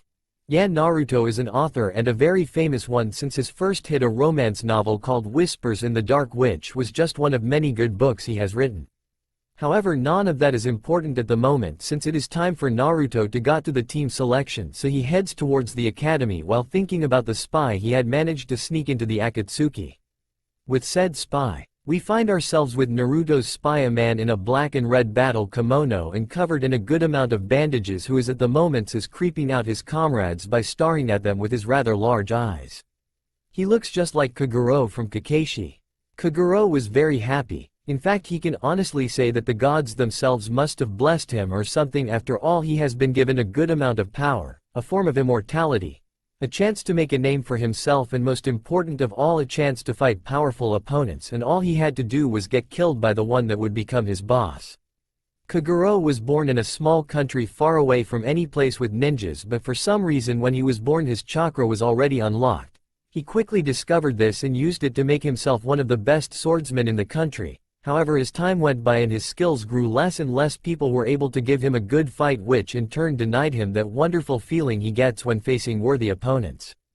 In the end he became insane, something even he himself realized after killing of all the samurai, material artists, or anyone that could fight at all in the whole country. It didn't take long for him to realize that if he wants a good fight, that why not find someone that can use chakra as well, and with that he left his home country and headed towards the land of shinobi. After traveling for a long time, killing of groups of bandits or travelers here and there, and sometimes a shinobi or chakra using samurai, he finally arrived in the land of fire, where the greatest of the 5 shinobi villages could be found. It was then he met his future boss and his own very quick death. Sure, he knew that ninjas could do some seriously freaky shit, but he still didn't expect a blonde-haired brat that could create metal spikes from nothing and control gravity of all things to crush him into the ground, nail him there with the spikes, offer him a job, and then call down a lightning bolt on him when he agreed. And that was how Kaguro ended up working for Naruto, and it was the best idea ever. After all, when he was Edo summoned, 3 other tags was placed into him along with the control seal. These 3 tags are the reason for a large amount of his increased power, since one infused him with the swift element, giving him unmatched speed. The other tag lets him use the steel element, but he mostly only uses it to create swords. The final tag, however, he had no idea what it is for, but he really doesn't care. After that, he worked as a bounty hunter, both in order to learn more about his new abilities and improve his skills, as well as make a name for himself so that the Akatsuki would want him to join them, and eventually they did. He has been in the Akatsuki for 2 months now, but has no partner since he keeps killing them, so he works solo and maybe sometimes with Kakuzu and Hidan since he can't kill those two. But he has done his job as a spy and learned a great deal about the Akatsuki and its members and their abilities. He had even taken a few samples during a couple of spars. Yes, there is no doubt that. Jashin, damn it, stop fucking staring at me, you fucking weirdo. Hidan yells as he can't stand the constant staring, completely ignoring that he just interrupted the leader when he was telling them their mission. Kaguro simply grins before turning his head and starts to stare at Kisame, who does his best to ignore his fellow swordsman, and fails miserably. Back with Naruto. Team 7 will be Naruto, Sakura and Sasuke under Kakashi. Team 8 will be Hinata, Shino and Kiba under Kurenai. Team 9 is still active and Team 10 will be Ino, Shikamaru and Choji under Asuma. Please wait for your Jonin instructor to come and pick you up now. Goodbye and good luck. With that, Iruka left in order to help the Hokage with something. Things were rather normal for the Genins as they waited. Naruto, who had discarded his coat and now had a green vine-like tattoo on his arm, was feeding Hinata a cinnamon bun while they were being glared at by several people. Fangirls were fighting over Sasuke. Shikamaru and Choji was doing what they do best, sleeping and eating, and that was pretty much it. Suddenly Naruto froze for a second, something that Hinata noticed, but he just smiled, so she just passed it of and returned to eating. Reason Naruto froze. Naruto's human and Preta paths were at the moment following a small group of missing nins that were inside Konoha of all places. The group was made up of nins from Iwa, Taki, Kumo and a missing Kiri nin as their leader. They were at the moment hiding in the Forest of Death while trying to decide what to do with the 2 children they kidnapped. These 2 being the Hokage's grandson Konohamaru and Hinata's little sister Hanabi. Kumo has been after the Byakugan for years and would pays anything to get their hands on an unmarked Hyuga, and Iwa is still pissed about losing the war, so either one of those villages would pay us big time for these 2, the Kiri nin says, ignoring the protests from the 2 from said villages. Hey, let us go, damn it, shouted the Hokage's grandson, who had managed to somehow remove the mouth gag he had. Fucking brat, what will it take to shut you up? The Kiri nin growled. I will be quiet and stop struggling if you promise to let the girl you kidnapped go, Konohamaru says, earning a shocked look from said girl and laughs from the nins. Yeah right, not happening brat, you and your little girlfriend are our pay urk. Whatever the Taki nin was going to says is silenced by a metal pike was impaled into his mouth. The other nins didn't fare much better as they too were hit by spikes moving far too fast for them to dodge. Only the leader managed to avoid getting hit. Not bad Kiri nin-san, not many can dodge my attacks when I use my Jinsukuten jutsus, Naruto says as he walks into the camp, ignoring the downed nins since the spikes were made from his chakra receiver metal and was messing up their chakra. The Kiri nin reached for the sword on his back. Another brat sneers. Well, it doesn't matter, with the power of Kiri's legendary blast sword I'll just blow you away, so get ready to face the power of the asterisk Shibuki. Splash. Asterisk you lit. Asterisk Jinsukuten. Kasuku Hasha. Swift release. High-speed projectile. Naruto says while making 4 hand seals before creating another pike in his hand that starts so glow yellow as he throws it. The nin died before he even realized the spike had entered his brain. Well, that was fun, Naruto's human path says as he picks up the Shibuki and the Preta path unties the 2 children. And from what I can sense, the Anbu will be here in a few seconds, so you 2 wait here for them. Okay. Good, now bye bye, the 2 Narutos says before disappearing in 2 puffs of smoke. With those 2 gone, Hanabi turns to Konohamaru and gives him a small kiss on the cheek, making him turn red just as the Anbu arrive. Back at the academy, Naruto just smiled as he continued to feed Hinata. After a while the doors opened and the Jonin senseis for Team 8 and 10 came and took their teams away. With that, Naruto just sat back and ignored everything around him in favor of what his paths are doing. With the Asura path, Naruto's Asura path had just finished taking care of an infamous shinobi thief that has for the past 2 years been going around stealing items and scrolls in order to create his own ninja village, but that not going to happen now that he is dead. But who cares, this story is not about him anyway. But the stuff he had collected was really something. One of the first things that grabbed Naruto's attention was the most recently stolen item. A scroll from the fire temple that contained information on the special chakra that the monks uses known as the Senzoku no Sai. Gift of the hermit group, Wonderful, with this once I can use that, then it will be even more powerful, especially if I continue to eat the chakra meat I took from the Sanbi and Nibi, Naruto said mentally. Don't forget about the other Bijus kit, not to mention all the other kinds of chakra that can be found around the world. If you add those to the mix, then that will no doubt be your most powerful ability, Kyo says while he does who knows what inside Naruto's body. Yeah, why do we keep saying that instead of its name? Naruto asks, to which Kyo just shrugs his shoulders. With the animal path. Naruto animal path was at the moment deep inside a cave in Lightning Country. Let's see, where could it be? I know it's here since I can sense it, but where? Oh. There it is, Naruto said as he found an old chest at the end of the cave. With that, Naruto opened the chest and smiled before removing the item inside of it. The Kokinjo, golden canopy rope. It was also then he heard something truly annoying. The sound of Jinjuriku that sucks at rapping. Back at the academy. Naruto just looked annoyed, and it was then that the doors opened and their Jonin came in, and after just one look Naruto slams his head into the desk as he and his paths yells out. Fuck, not another pervert. Kakashi just stood there wide-eyed thinking, is it really that obvious? At the academy, Kakashi just stared at the 3 genins before regaining the ability to talk. Hey now, you shouldn't go calling people you don't know. You are a over 20-year-old virgin pervert who lacks depth perception and has no confidence in your own looks, which is why you wear a mask. Accept and get over it already, you freaking scarecrow, Naruto said, cutting him off and making Kakashi fall to his knees with a spotlight shining down on him.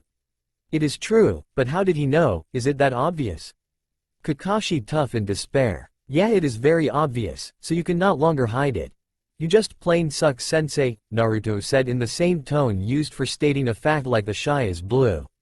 After a while Kakashi managed to pull himself together. Well then, my first impression of you all is, I hate you, especially you blondie. Okay, I'm skipping a bit forward since I don't feel like doing the introduction thing since it is the same as canon except Naruto's is a bit different. Naruto just fell into his bed and sighed. So tomorrow there is going to be another test, sights. And here I thought that the Scarecrow was such a Uchiha fanboy that he would pass just because the emo was on the team. Closes his eyes. Stupid rapping Kumo Enen, Naruto said. With the stupid rapping Kumo Nen, Naruto's paths were having a hard time fighting the Hachibi Jinchuriki, who at first was rapping about not being a pervert and getting the treasured tool, but now was powering up a Amari, menacing ball, in his full Biju form. If not for the fact that the animal path was nearby and summoned the other paths, then the fight would have already been over, since as powerful as he is, Naruto still had to go all out for opponents like this. Kachiyose. Summoning, said the animal path as he slammed his hands down on the ground, creating a large cloud of smoke. It was at that moment that Kumo Jinchuriki fired the Amari into the smoke, blowing up whatever it was the path summoned. But it didn't matter, for his distraction had allowed Naruto's paths to surround him and were now all making hand seals. Dai Heitung Shibayaku no Mishosik, Grade 8 Entrapment of Independence, They all shouted as 6 cubes were shoot at the Hachibi. Once they reached it, a blinding flash came, and when it faded it was revealed that a giant cube was encasing all of the 8 tentacles along with everything else all the way to the center of the Biju's chest. And then the cube turned green. It couldn't even scream as half of its lungs were gone. Once the battle was over and the Kumo Jinchuriki was unconscious, Naruto started to mess with his head so that he wouldn't remember anything of what happened besides a black cloak with red clouds on it, as well as seeing if he had any useful memories. Which he did, and now Naruto knows how to get his hands on the treasured tool inside of Kumo along with a few other things.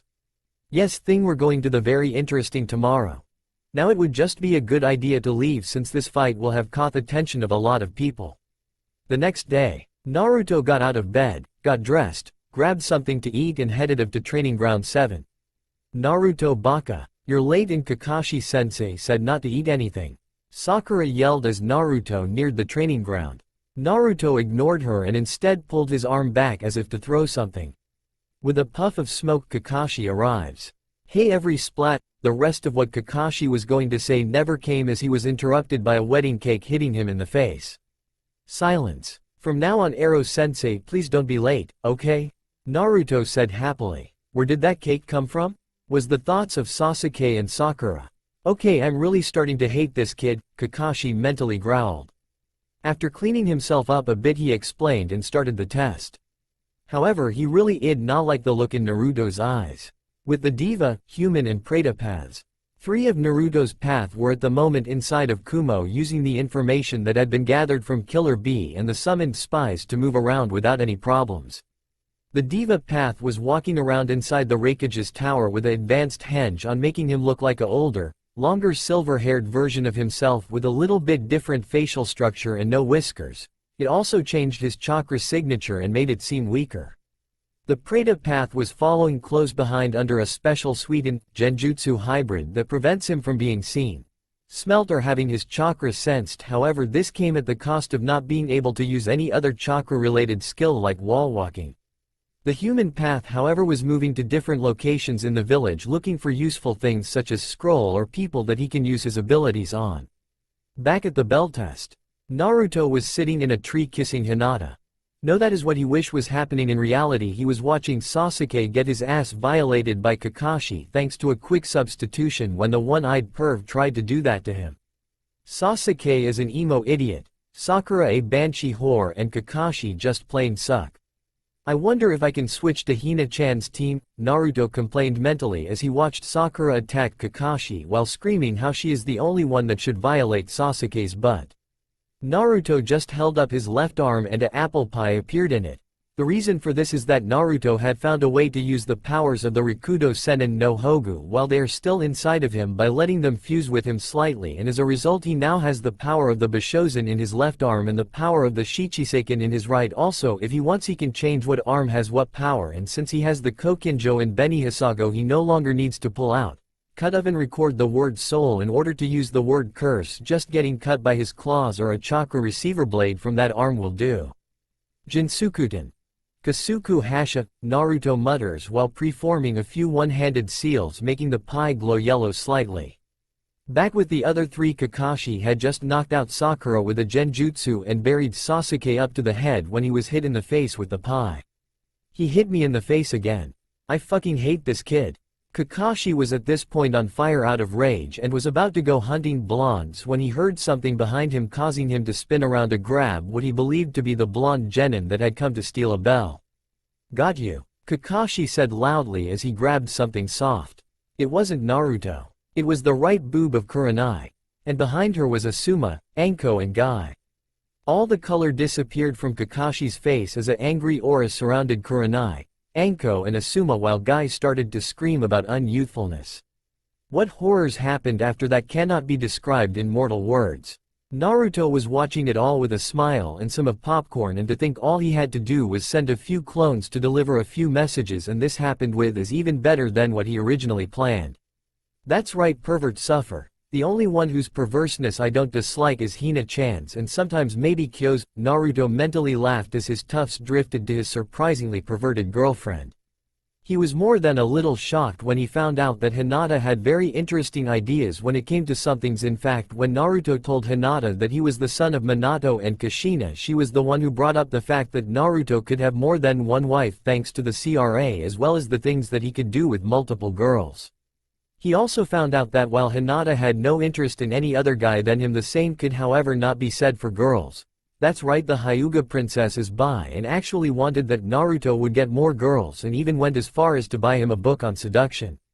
Naruto was snapped out of his thoughts of Hinata by the sound of the alarm clock ringing, telling all that the test was over. Okay, I'm skipping this part. In short, Sakura is tied to the log and is then freed by Sasuke and Naruto, later making Kakashi pass them. Once the test was over, Naruto quickly left in order to find Hinata. While all of this was happening, the Asura path was with the Hokage going over one of Naruto's project that would help improve Konoha, Project CC. The 2 C's stands for clan creation, since that is exactly what this project is all about. The idea was to gather a group of people, mostly orphans, and then give them a clan home, a bit of money to support themselves with for a time, and one of the scrolls that Naruto created for this, and then see if they can make it. The scrolls contained jutsu and other things that Naruto gathered and felt would fit with the kind of clan that he had designed. So far Naruto had 5 clan scrolls that each had enough in them to start a clan with, but they can be upgraded if he finds more things that fit. The 5 clans so far are Otokane, Sound Bell. A clan that uses sound for their jutsu, both Nen, Gen and Taijutsu. Many of the jutsu and other stuff was stolen from the newly made Sound Village, but there are a few that aren't, and Naruto has heard rumors about a bat summoning contract that would fit in with this clan very well. Kenko, Health. A clan that is going to specialize in medical jutsu as well as poison-related things and cooking, making its members mostly for support roles. Shuseng, Nature. A clan that will be given the 1 bloodline limit that Naruto has created and can safely give to other. The limit does not have a name, but it gives the wielder a very strong affinity for one of the 5 main elements. With element is completely random. This clan will specialize in elemental ninjutsu but will be the smallest since Naruto could only create a limited amount of the bloodline. Taka Sora, High Sky. A clan that shall specialize in aerial combat and other things that can be done if you can fly. Sagishi, Deceiver. A clan that will focus mostly on things like infiltration, spying and sabotage, so its members won't be all that powerful in a fair fight. Which is why they won't fight fair. Naruto is even looking into ways to safely give other people bloodline limits in order to help making the clans stronger, but so far he has not had that much success, despite being given access to the research notes and old labs of Orochimaru and Hiriko by the Sandaime, as long as he reports what he is doing in there. Also, this project will make things difficult for Danzo, since much more attention will be paid to the orphanages now, which in turn will make people notice that there are children missing since Danzo has been recruiting them.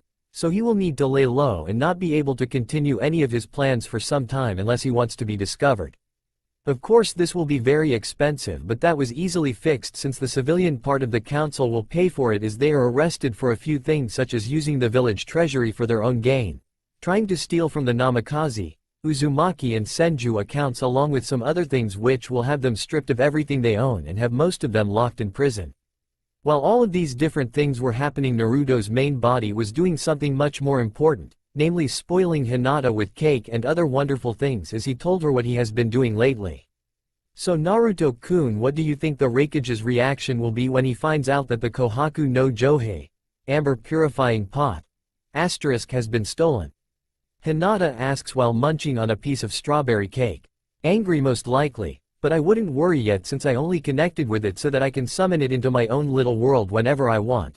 After all, if it disappeared now, then my diva path would be among the first to put the blame on. My Preta path won't be able to finish memorizing their forbidden scroll, and that nice secretary would also get blamed for letting me distract her, was Naruto's answered.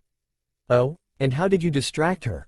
Hinata asks with greater interest, as Naruto had used a genjutsu to show her what the secretary looks like, and Hinata had to admit she was good looking.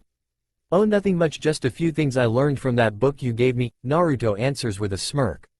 Hey kid, I just finished with those 2 bloodlines you gave me, came Kyo's voice from within Naruto's mindscape.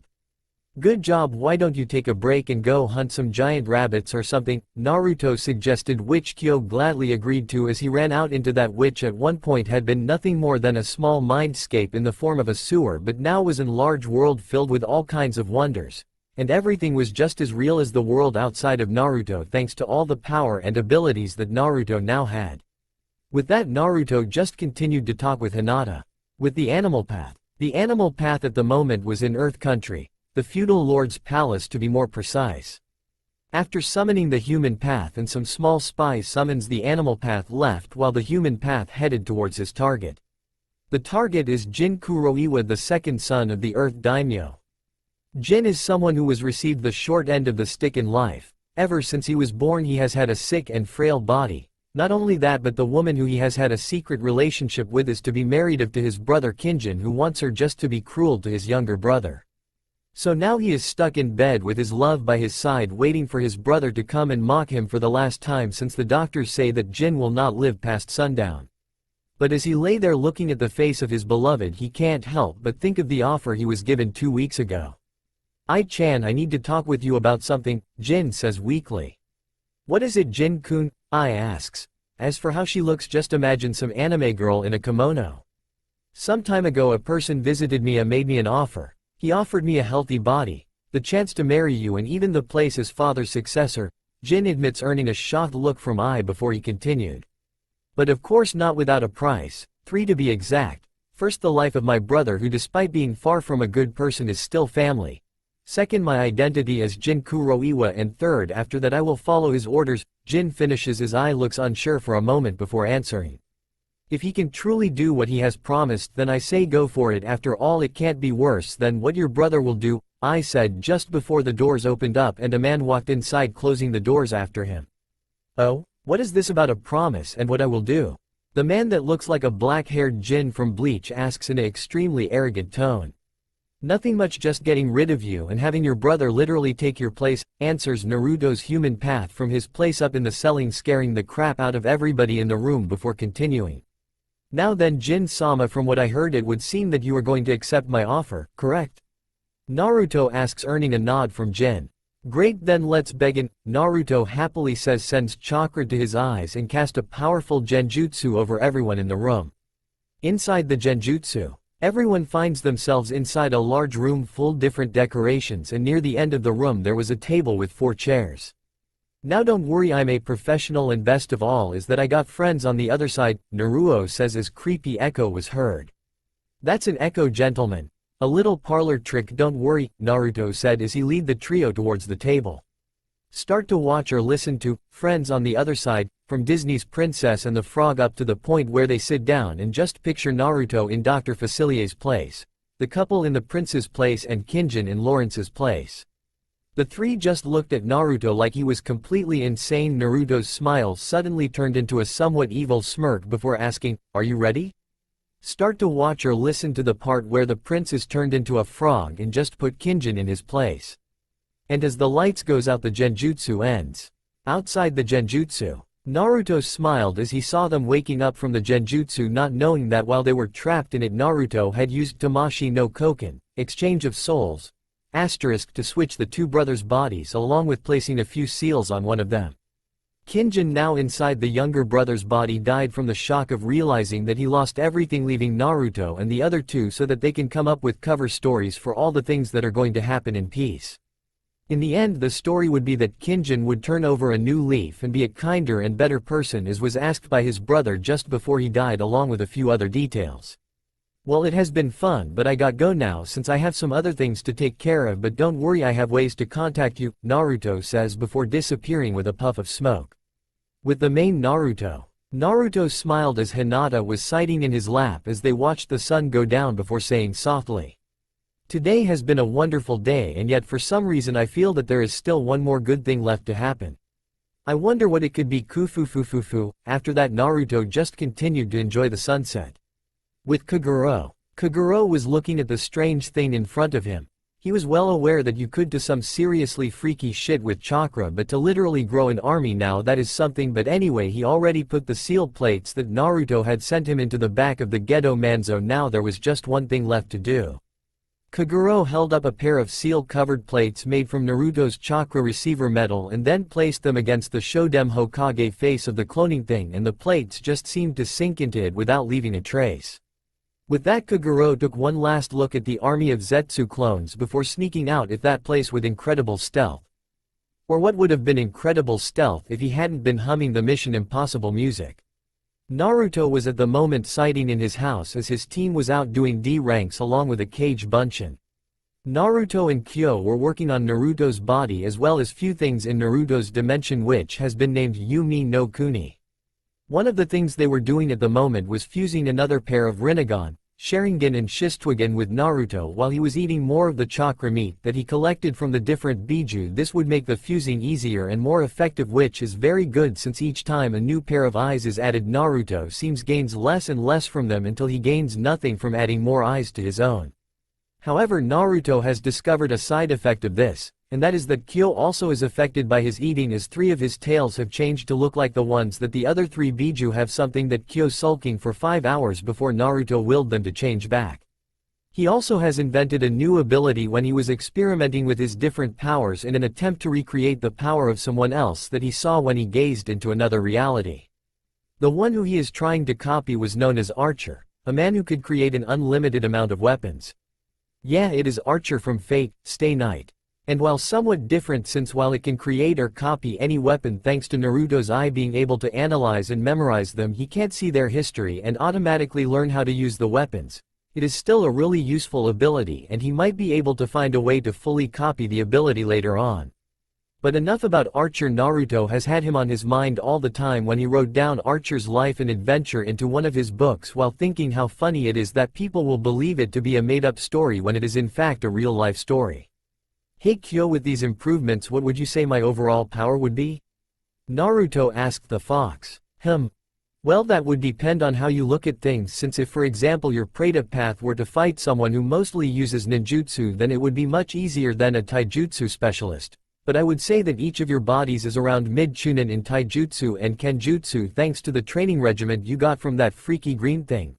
As for ninjutsu, each of your paths are easily mid-jonin, since you can use sub-elements and barely need any hand seals, and would have been high jonin if you had more experience. Kyo answers as sits down and lets Naruto scratch him behind the ears before continuing.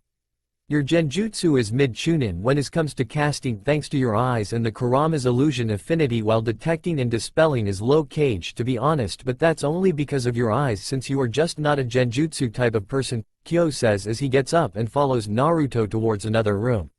So when it comes to combat, you are somewhat well-rounded and would have a good chance of winning against up to low jonin. After that, then you will start to have trouble unless you can surprise your opponents or they underestimate you, which won't be too hard since you got a lot of abilities and are somewhat young, and if that doesn't work, well, you could always gang up on them in a 7-against-1 battle. Snickers. Kyo continues to say as he and Naruto enters a large circular room.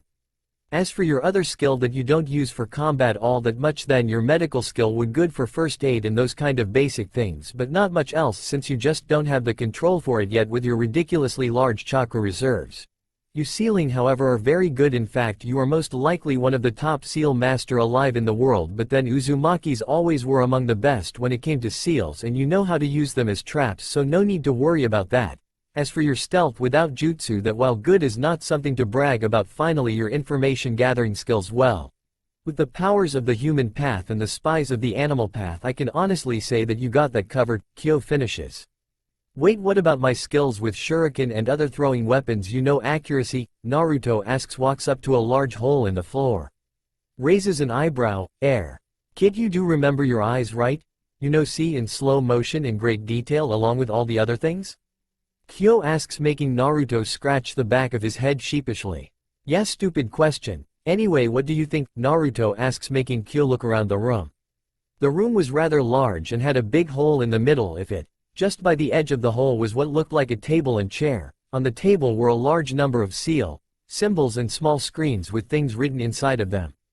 But what really grabs the attention of those in the room would be that the table seemed to be made of some kind of white tree, and the legs that are buried into the floor that seemed to be made from the receiver metal had branches growing from them over to and then down the hole. Down the hole, openings can be seen in circles. 6 openings all placed in a ring along the walls of the hole, and under that was another and so on until there was 9 rings of openings, and the white root-like branches growing down were growing one of the branches into each of the opening and connecting with the human-like thing standing inside each of the openings. Wow, what the fuck is this, and when the hell did you create it? Kyo asked in a shocked tone. Last night when you were out hunting that giant rabbit-pig hybrid thing that is roaming around one of the lakes a few miles from here, Naruto answers, causing Kyo to start to drool thinking about the weird creature. As for what it is, well, you remember when Kaguro reported of him finding the Gedo Mazo inside the Sangaku no Hakaba. Well, after that he went and investigated a bit more and ending up finding 2 other things: Madara's laboratory and some weird cloning lotus thing made from the Shodem cells apparently. When he reported this, I was at first going to order him to blow the whole place to the moon, but I then figured that Madara might be able to rebuild it somewhere else, and then he would know that someone is aware of his existence and start to be more careful, while we would not know where he would have rebuilt, Naruto explained before starting to push a few of the symbols on the table before continuing. So I sent him a few of the special seal plates we created. One is inside Madara's lab, letting us spy on him and if the need arises create a really big explosion. 2 other plates were put inside the Gedo Mazo so I can summon and control it without having to synchronize, aka have spikes rammed into my back, as well as let me draw a bit on the power of the Biju that gets sealed inside and steal some of the chakra meat, earning an annoyed look from Kyo since his tails keep changing from that. It also makes it so that if you ever get sealed, well, let's just say you'll like it. Kufufufu, Naruto says, getting a curious look from Kyo before continuing. As for the last 2 plates, they were put into the Shodem cloning thing, as while they aren't slowing down the growth of the clones since Madara might notice they're instead hollowing out the clones, taking away a good deal of their mass, making them weaker. As for the mass that is stolen, it is transferred here into this world where I am using it for a little somethings of my own. Naruto finishes. Kyo just looks at the things in the hole, having a hard time believing that they are made from one of the few people that could control him. It was then he noticed something. The clones were all very pale, had no gender as could be seen since they were naked, had no hair and their eyes were closed, but the ones in the first 2 rings did have somethings that Kyo knew the real Shodem Hokage didn't have. The 2 red dots of the Kagaya clan could be seen on the foreheads. The veins near the temples were bulged like those of an active Byakugan user. On each hand was a mark that resembles 2 black diamonds, the mark of a Maiden user. There was also spots at random place on the bodies that look just like Jugo's body when he uses the asterisk Chunoroa that he has. I can see that you noticed that I have added some things to the first 2 sets, or to be more precise, I have added everything I could. All the bloodline limits that we have collected were added into the mix when I started growing them. The only exception was the Uzumaki bloodline since it is based on the soul, and these things are completely soulless, Naruto explained. Kyo simply starred before turning towards Naruto. Well, holy crap, I guess. So what are you going to do with them? Use them as an army? Kyo asks. No, I made it so that Zetsu would have no control over them at all. So I made sure that there is no connection between them whatsoever, which in turn has made them all brain dead, I guess you can say, Naruto answered. Really? So what are they for in that case? Kyo asks, making Naruto just smile a bit more. Oh, that is a surprise for some other time, but anyway I got to go since it is time for me to go see Hinata, Naruto says as he disappears from the room. Kyo just looked at where he was standing a few seconds ago before leaving to hunt for the rabbit-pig hybrid. Outside the mindscape, Naruto got up on his feet and went over to the closet wondering what he should wear. After a short while he decided for a replication of one of the many different cloths he has seen in other worlds. He is now dressed like Jin from Bleach after he joined Aizen and went to Hueco Mundo, and with his headband around his neck. Perfect. Closes his eyes. Now then. Snaps his eyes open. Jiku no Ana, Naruto whispered before blurring for a fraction of a second and then disappears. A field of flowers. Naruto reappears in a field full of different flowers right next to a small rock with seal on it made from his blood and smiles at the wonderful asterisk Jikukan jutsu he gained from the Ain no Mangekyo Sharingan. But he can't help but mentally frown since he has been having some trouble with all of the jutsu he gets from the Mangekyo and Eternal Mangekyo Sharingan, with the exception of his own unique one which he can use just fine. The other however all take more chakra and are weaker than they should. Kyo claims it is a side effect of obtaining them in such an unusual way and that Naruto will have to train and get used to them before they can be used correctly. Still, the one he can use is really something. It is like a fusion between Madara's asterisk Jikukan Ido and Minato's asterisk Hiraishin. Jiku no Ana lets Naruto transport himself anywhere he can see or has a piece of him like some blood nearby. The transportation appears to be instantaneous like the Hiraishin. The reason for this is that when the jutsu is used, everything exempt Naruto is frozen in time and a portal opens between Naruto's location and wherever he is trying to go. Naruto is then pulled into the portal, and once he is at the other side he has 1.5 seconds to move around and chose a position or stance before time start again. He cannot however interact with anything or move a part of himself closer than 5 centimeters to a part of someone else when time is frozen unless it is just after he started the jutsu, that along with the fact that after using it a small amount of time needs to pass before it can be used again are this jutsu's greatest weaknesses. Naruto doesn't use the other Mangekyo jutsu unless he is training with them, but enough about that since he can see Hinata coming. With the Asura path and the Sandaime Hokage. So Naruto-kun, how have things been going lately? Sarutobi asked. Good, while it is hard to so many things going on at the same time is somewhat difficult, it is nothing I can't handle, Naruto answers. Splendid, but could you please go through these projects of yours and also give me an update on them so I know how they're going? Sarutobi requested, getting a nod from Naruto, who cleared his throat before starting. First of all, project clan creation is going well. Children are given small tests to see what kind of talents, personality and other such things they have, so we will know what clan they would fit in with the best. Not only that, but thanks to the authority you gave me, I have been able to send out some of the village shinobi to many places in Fire Country where you can find orphanages and homeless children and make it so that they are transferred here. Once we can no longer find any in this country, we can, while a lot more secretly, start to do the same in other countries. And by doing so increasing the number of candidates, and even if they are not chosen, this will still increase the amount of potential shinobi in the future, Naruto said, earning a nod from Sarutobi, since even if they weren't chosen to join a clan, those children would most likely still become shinobi in the future. Second is Project Bloodforge. When I first started this one, I have a good deal of hope for it. This project was to be used together with the clan creation by giving a fitting bloodline limit to increase the power of each of those clans, but I had some trouble when it came to giving the limits in a safe way. The closest I came was with that elemental clan, but it is more of a asterisk hinjutsu than a bloodline limit, since I place a seal that draws out and increases the affinity, but it has to be put on someone young who already has an affinity, which is rare.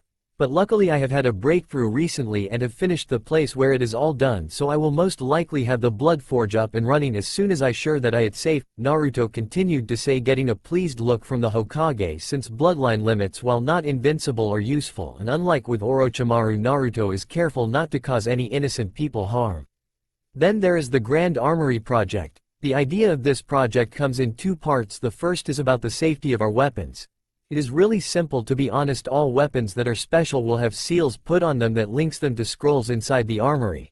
A person will earn the honor of signing it like it was a summoning scroll, since that is actually what it is.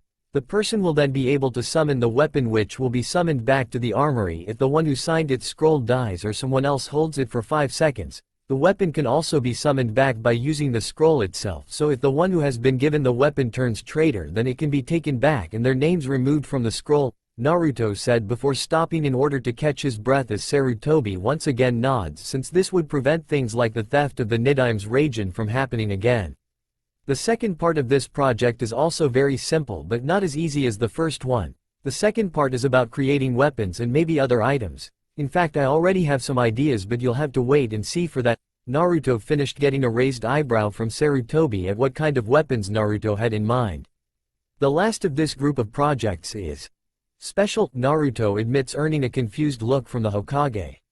It is called Archive, a collection of all kinds of information going from jutsu, shinobi tactics and ninja profiles to things like gardening, history and daily events.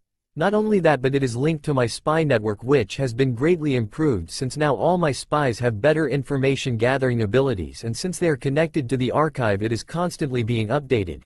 It even has a kind of artificial intelligence allowing it to categorize the information it has as well as separate correct and incorrect information from each other. Which is why this project is far more dangerous than the others. After all, there is a saying that says that knowledge is power. Well, if that is true, then the archive can turn a man into something close to a god, Naruto finished in a very serious tone while the Hokage was staring at him with wide eyes as he understood what it was he was talking about. If only he knew that Naruto has used the Edo Tensei to summon several people and made a one-way connection between them and the archive so that their knowledge was added as well, even if they were unaware that they had even been summoned because of the kind of seal that was put into them. Then the old monkey would have most likely died from a heart attack. I see. I hope you have some kind of way to make sure none of these things end up the wrong hands, Sarutobi says in a serious tone as well. Of course I have, and I'm sorry, but I can't tell you what those are along with the locations of all of this. It is just that I can't risk that this office has a bug or something. Naruto says, getting a nod of understanding since Sarutobi knows that there are some people that would actually try and spy on him. Somewhere else Danzo sneezes. Well, if there is nothing else you want to know, then I'll be leaving. After all, I promised your little grandson Konohamaru that I would share some of my skills in romance and the like so he can be that same way with Hanabi as I am with Hinata, Naruto said as he jumped out the window. With the human path in some random town. So if you are so sure that you're going to win, why don't we raise the stakes some more, Naruto's human path suggested as he was sighting down in a casino under a special henge gambling against the legendary Sucker herself. Tsunade for her part was feeling confident. The fact that she was somewhat drunk might have played a part as well, but it was mostly because she had such a good hand. Fine, anything you want in particular since I have no more money to bet with, Tsunade asked, believing that it would be something perverted since that is usually what they want. How about that pretty little thing around your neck, human path said, knowing that with her being a bit drunk would make her not notice the Sharingan hypnosis helped convince her to agree despite being a Sannin.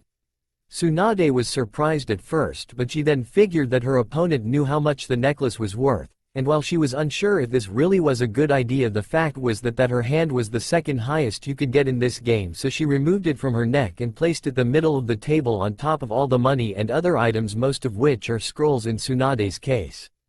Naruto then gained a small frown. Tsunade assumed that he had been trying to bluff her, but the real reason was something else, that if not for where he is, then Naruto would have most likely blown something up in anger. With the Naruto's Naraka path somewhere inside Yumi no Kuni. The Naraka path, however, was standing on a large piece of earth big enough to be small country that was floating in the sky along with a few more, and therefore could throw a temper tantrum without any problems. As for what it is that has Naruto so pissed off, well, it turns out that one of the Biju, the Yanbi to be exact, just got sealed, and the chakra that was sent down into the cloning lotus ended up damaging one of the seal plates a bit, making it less effective by a noticeable amount. So Naruto relived some of his anger by having the Naraka path punch the ground while yelling out several curses. This however caused the whole floating island to break, crumble and pretty much split in two. Kyovu was munching on what looked like a giant chicken on another floating island, didn't even blink when it happened. However, he did raise an eyebrow when the whole thing started putting itself back together. Watch the Naruto Shippuden opening 9 and you'll be able to see what the floating island and it breaking would look like in the first 20 seconds or so. The part where it repairs itself come a little later. When he turned his attention back to his meal, he found out that he had been surrounded by hundreds of giant chickens and they looked pissed. And they had weapons. Fuck, was Kyo's only thought as they attacked. Back with the human path. Shizune couldn't believe it.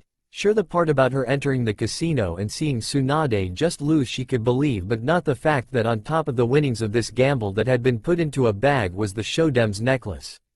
Tsunade-sama, why in world does that man have your necklace? Shizune asked, making Tsunade snap out of the shock of losing. Naruto just smiled. Because she lost it to me, of course. After all, this is a casino, Naruto answered. But that necklace is cursed, only Tsunade-sama can wear it without risk of death, Shizune says, trying to convince the man to give it back.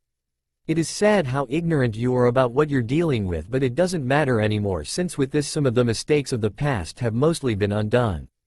The Senju were given this and the rope to protect, but they traded the rope away for a false promise of peace and forgot the truth about the necklace. The Uchiha were given the sword and gourd to guard, but instead they used them to intimidate their enemies, who eventually killed them and took the items. And finally the Uzumaki, who tried to keep the fan and pot safe and hidden, but since neither Senju or Uchiha could keep their mouths shut about the items, they were found and their guardians killed. Now after so long, all of the 6 treasures will soon be back in the hands of someone who was meant to have them, Naruto says loudly, getting the attention of most people nearby and confused looks from Tsunade and Shizune. And then Naruto held up the necklace, which started to glow as it started to change. After the transformation was complete, it was revealed that the Shodem's necklace had been transformed into a Magatama necklace. And with this, the true identity of the necklace of the Shodem Hokage has been revealed, so behold. The Yasukani no Magatama that once rested around the neck of the Sage of Six Path himself, and the most powerful one of his 6 treasured tools, Naruto exclaimed loudly, getting shocked looks from everybody there. Now I believe it is time to take my leave. Also, Tsunade-san, the curse only affect those who haven't somehow earned or won the necklace. And with that, Naruto's human path disappeared in a cloud of smoke as it was summoned by the animal path. With Naruto and Hinata. Naruto and Hinata was at the moment on their way to the Hokage Tower, Hinata so that she can meet up with her team again since Kurenai had given them a break after a particular hard D rank in Naruto because his Kage Bunshin is at its limit.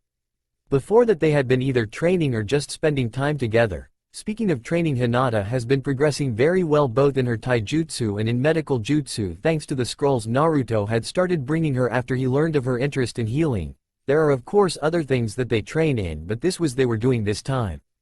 As they neared the place where missions are given out, they finish eating a few special food pills, doing their best not to throw up since while Tsunade had made them during the war so that they had everything a person would need and more, as well as speed up a person's healing rate a bit, but they tasted so terrible that after the war nobody wanted to even see the things, but Naruto and Hinata endured knowing that it is for the best. Also Hinata believes that the pills are the reason for Tsunade's breast size, making her more willing to take them. As they enter, Naruto replaces his Bunshin, who nobody was paying attention to since both Sasuke and Kiba was complaining about not getting better missions. Enough, since you all want a higher mission. Team 7 and Team 8 will get AC ranked mission together. Now Mr. Tazuna come in, Sarutobi said as a drunk enters the room. Babysitting a old man. Great, was the only thought in Naruto's head as he headed home in order to prepare for tomorrow.